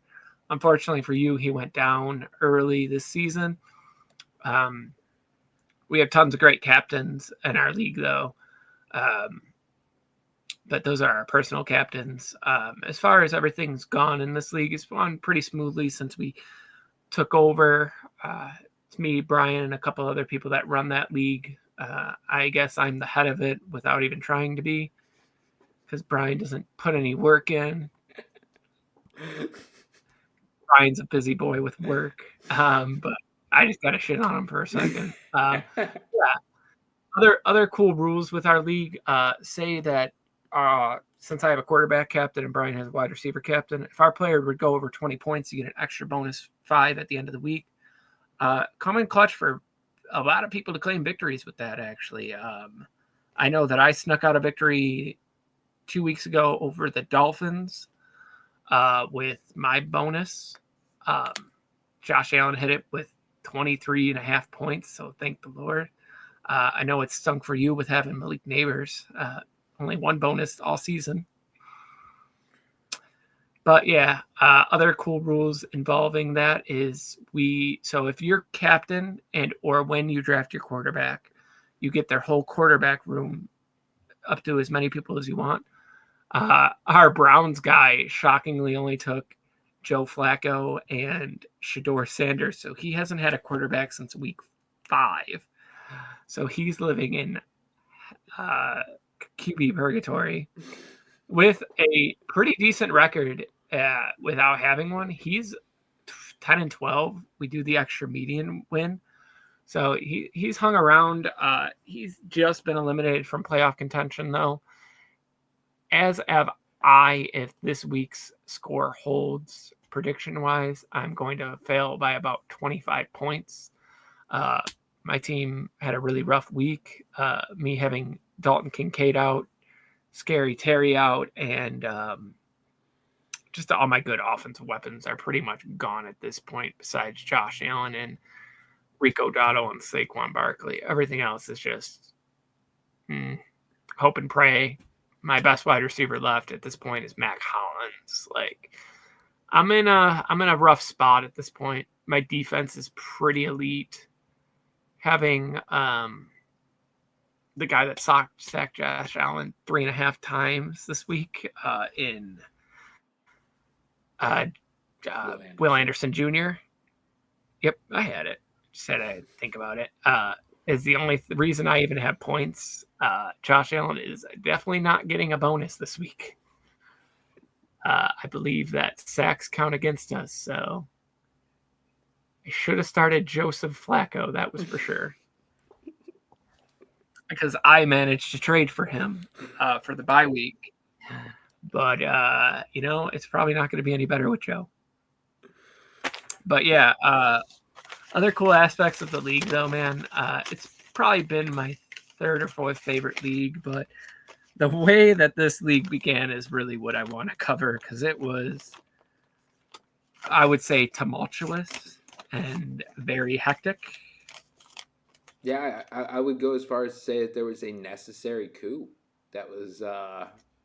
kind of pivotal in this league's survival. Yeah, so me, Brian, and another user under I'm sorry I beat you.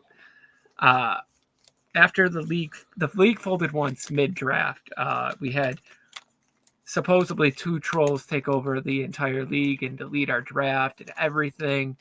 And then we had this guy that was the original head of the league named Chubba. Chubba was a psychopath for sure, man. Bit of a control freak. You know, anytime me and Brian would suggest something, we were completely and utterly shut down. And so me and Brian were starting to set it all up again, and then he magically came back and was like, I got it all set up. Here's the invite. And I'm like, wow, okay, whatever. We'll roll with it. I would say what? Not more than 15 minutes in, he said that we were irrelevant and he's running everything. That sounds about right. Yeah.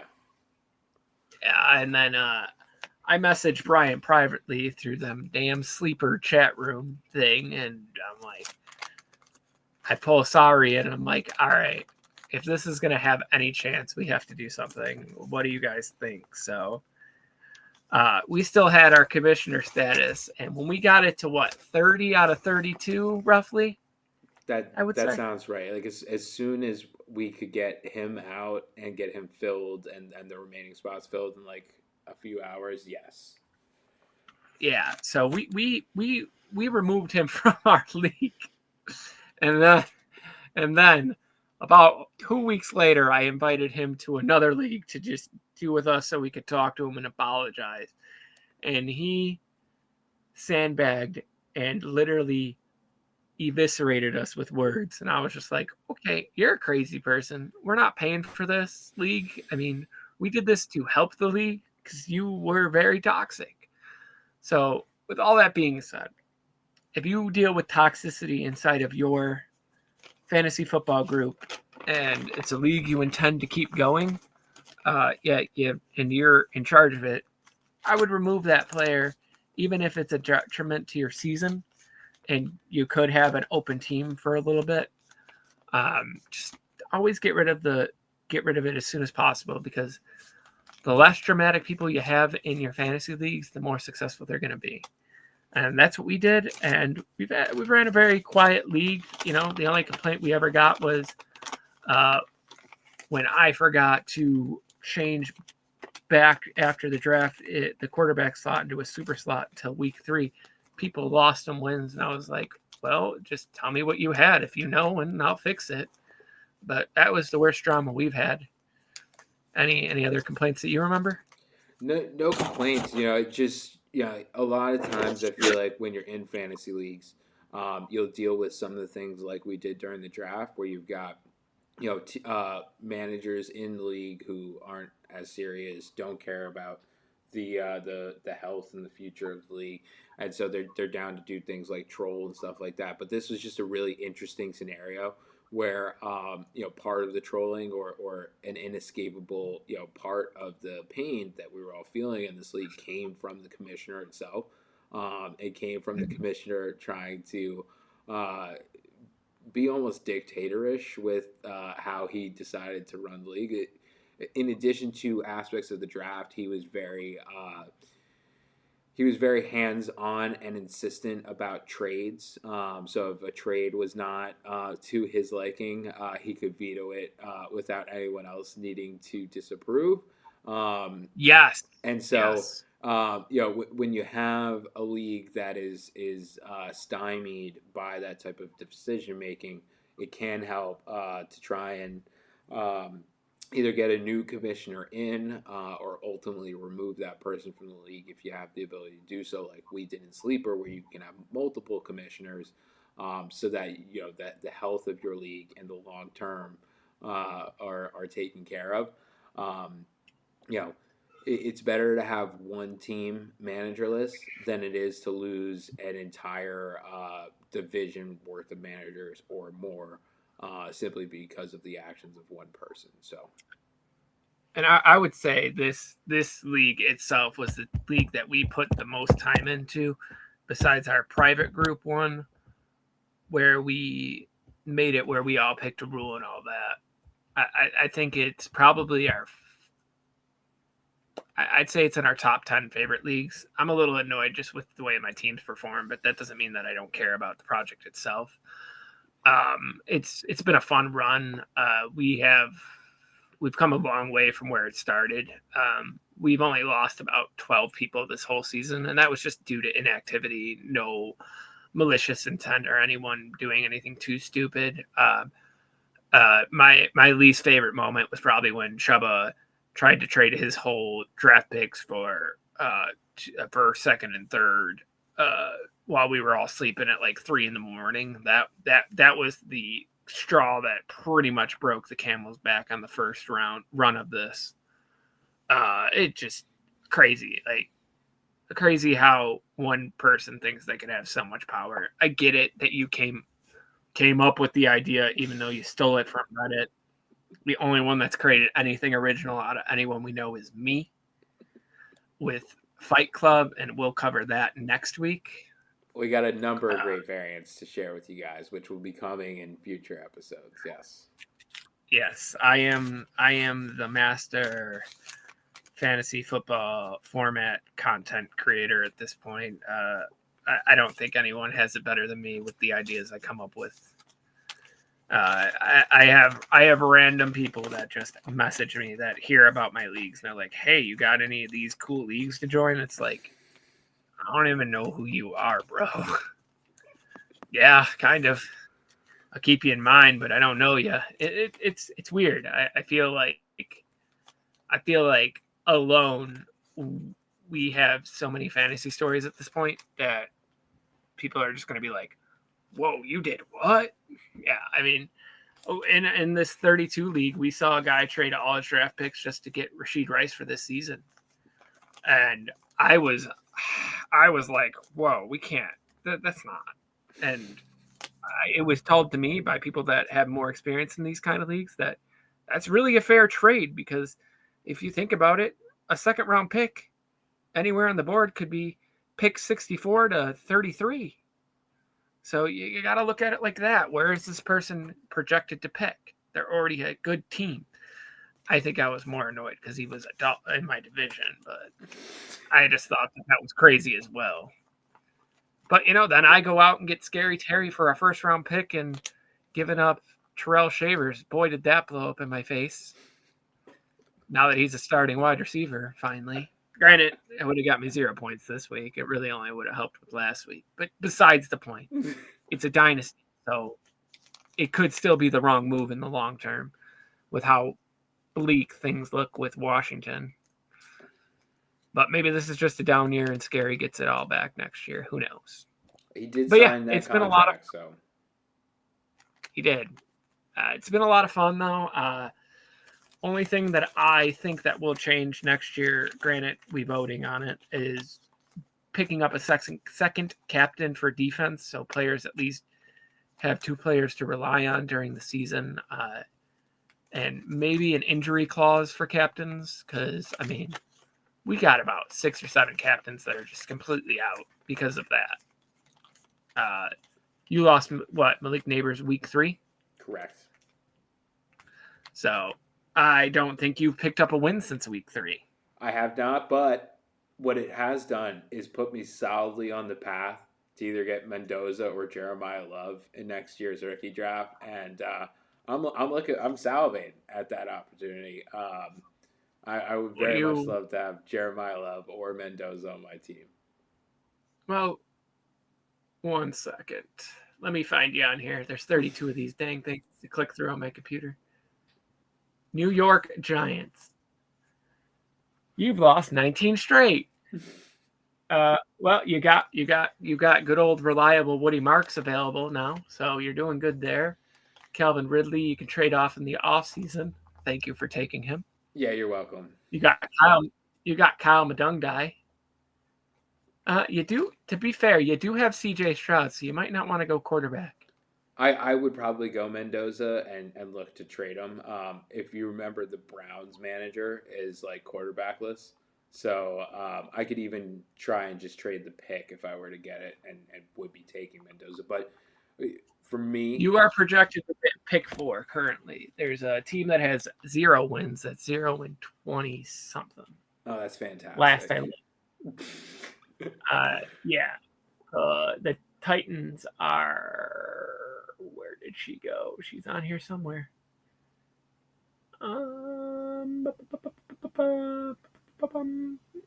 Titans. So hard with having 2 monitors going at the same time. And I always think that the Panthers guy is the Titans because the jerseys look like the Titans on his profile picture for this league. And I don't think Trin ever changed hers. Maybe I'm just missing it completely. But you got the Jaguars at 1-21, so they're a lock for being right there. You got the Niners at 22-0. Oh my God! Yeah, and he's done that with Brock Purdy as his captain and not having Christian McCaffrey. Well, Mac Jones was playing pretty darn well for Purdy for all those weeks that he was out, so I'm not totally shocked. Yeah, she's the owner of the Titans is 0-22, so she's first, last price second. There's one other team in front of you, and then you're fourth. But if you continue your losing streak and they get either a win or a median win, you're in spot 3. I don't think that the captain of the Titans would take Mendoza personally. They do have Cam Ward as their captain. But who knows? She might do something crazy. I really don't know. I don't know her all that well. You know? She might. And then I know that Last Fry would not take a quarterback because he believes in Shedeur Sanders and he's a crazy person. Oh. I guess you live by the sword and you die by the sword, huh? Yeah, for sure. It's. I bet you he wishes he didn't. Well, I mean, at this point, either taking Brian Thomas Jr. or the dude from Colorado's name is Travis Hunter. Yeah, I mean, he's got Travis Hunter as a captain. He's hit his bonus 3 times just playing him in the defensive position. And I was like, well, you technically get it. He broke 15, and he's a defensive starter on your team this week. That one I'm not sure about, but I counted it because his team is horrible. But yeah, I mean, it's been a lot of fun. My brother's in this league as well. He's the Raiders. He's had a fairly successful season. I believe me and him are tied at 12-10. So my playoff hopes are at about a 1% chance right now. That trade for Luke McCaffrey and me and you did not work out very well for me. Yeah, what was that one? Ridley in a first for Luke McCaffrey, and I think I got like a second from you. That sounds about right. I'm like, I really need him this week. He's gonna do something. 3 plays in, here's his shoulder. Oh, you were like, I'll give you a first. At least it was like a 28 first. It's not like it was a 26 first. Well, you gotta wait some time to use it. Is that really what it's going to be? Aren't the playoffs like the whole normal NFL playoffs? So you're talking about like if you miss the playoffs, you're like mid first round pick? Oh no! I'm talking about the pick itself is a 2028 pick. Ah, right. Well, for me, that's honestly better. The 2026 draft outside of the first like 4 or 5 guys, I'm quite suspect on. But I think the other drafts have a lot more. And 28 is potentially Bryce Underwood's draft. So I think that's probably why I was like, I'll take that sneakily. I didn't know 26 was that bad when I traded a whole team just to get every pick. Almost. Oh, well. Maybe I'll just go scoop up some players. You guys want your draft picks back? Who knows? Maybe when the season ends, or you get to see some college football playoffs, some guys start to rise to the top a little bit more. But yeah, no, especially from like a quarterback perspective, not the best this year. Oh yeah, But anyway, I'm not worried about quarterback. but anyway, Joshua Patrick. Yeah, but anyway, James, let's wrap this up. It's been great getting to talk to you guys about the Week 12 NFL matchups, getting to talk a little bit of fantasy with you guys, getting to do a little bit of introduction to our 32 team captains league, as well as going through some of the Bills and Giants advice and projections and things like that. Please join us later this week or early next week for our recap of this week's matchups and look ahead towards the Thanksgiving games as well as next Sunday's games. We're going to be looking to get that filmed and out for you guys before the holiday when we have families. There are multiple games on Thursday. So we're going to try and get all of those things out for you ahead of all of that. James, do you have anything else? We're looking to get our recap episode filmed on Monday night, and then Tuesday we'll record previews and predictions.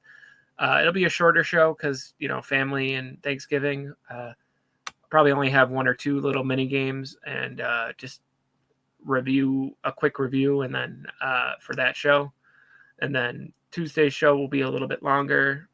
We're trying to cut down time. It's just we're still working at it, so we'll get the perfect process going eventually. We had more interruptions this time than usual too, so hopefully it's only a 3.5 hour show. But yeah, it's been a fun ride navigating. Hopefully all the teams you guys want to win, and go Bills, go Giants. I don't know what more we could say at this point. Yeah, well, with that, we're going to wish you all a great rest of your weekend, and we look forward to seeing you on the back end of this weekend's games on Monday. Yes, sir.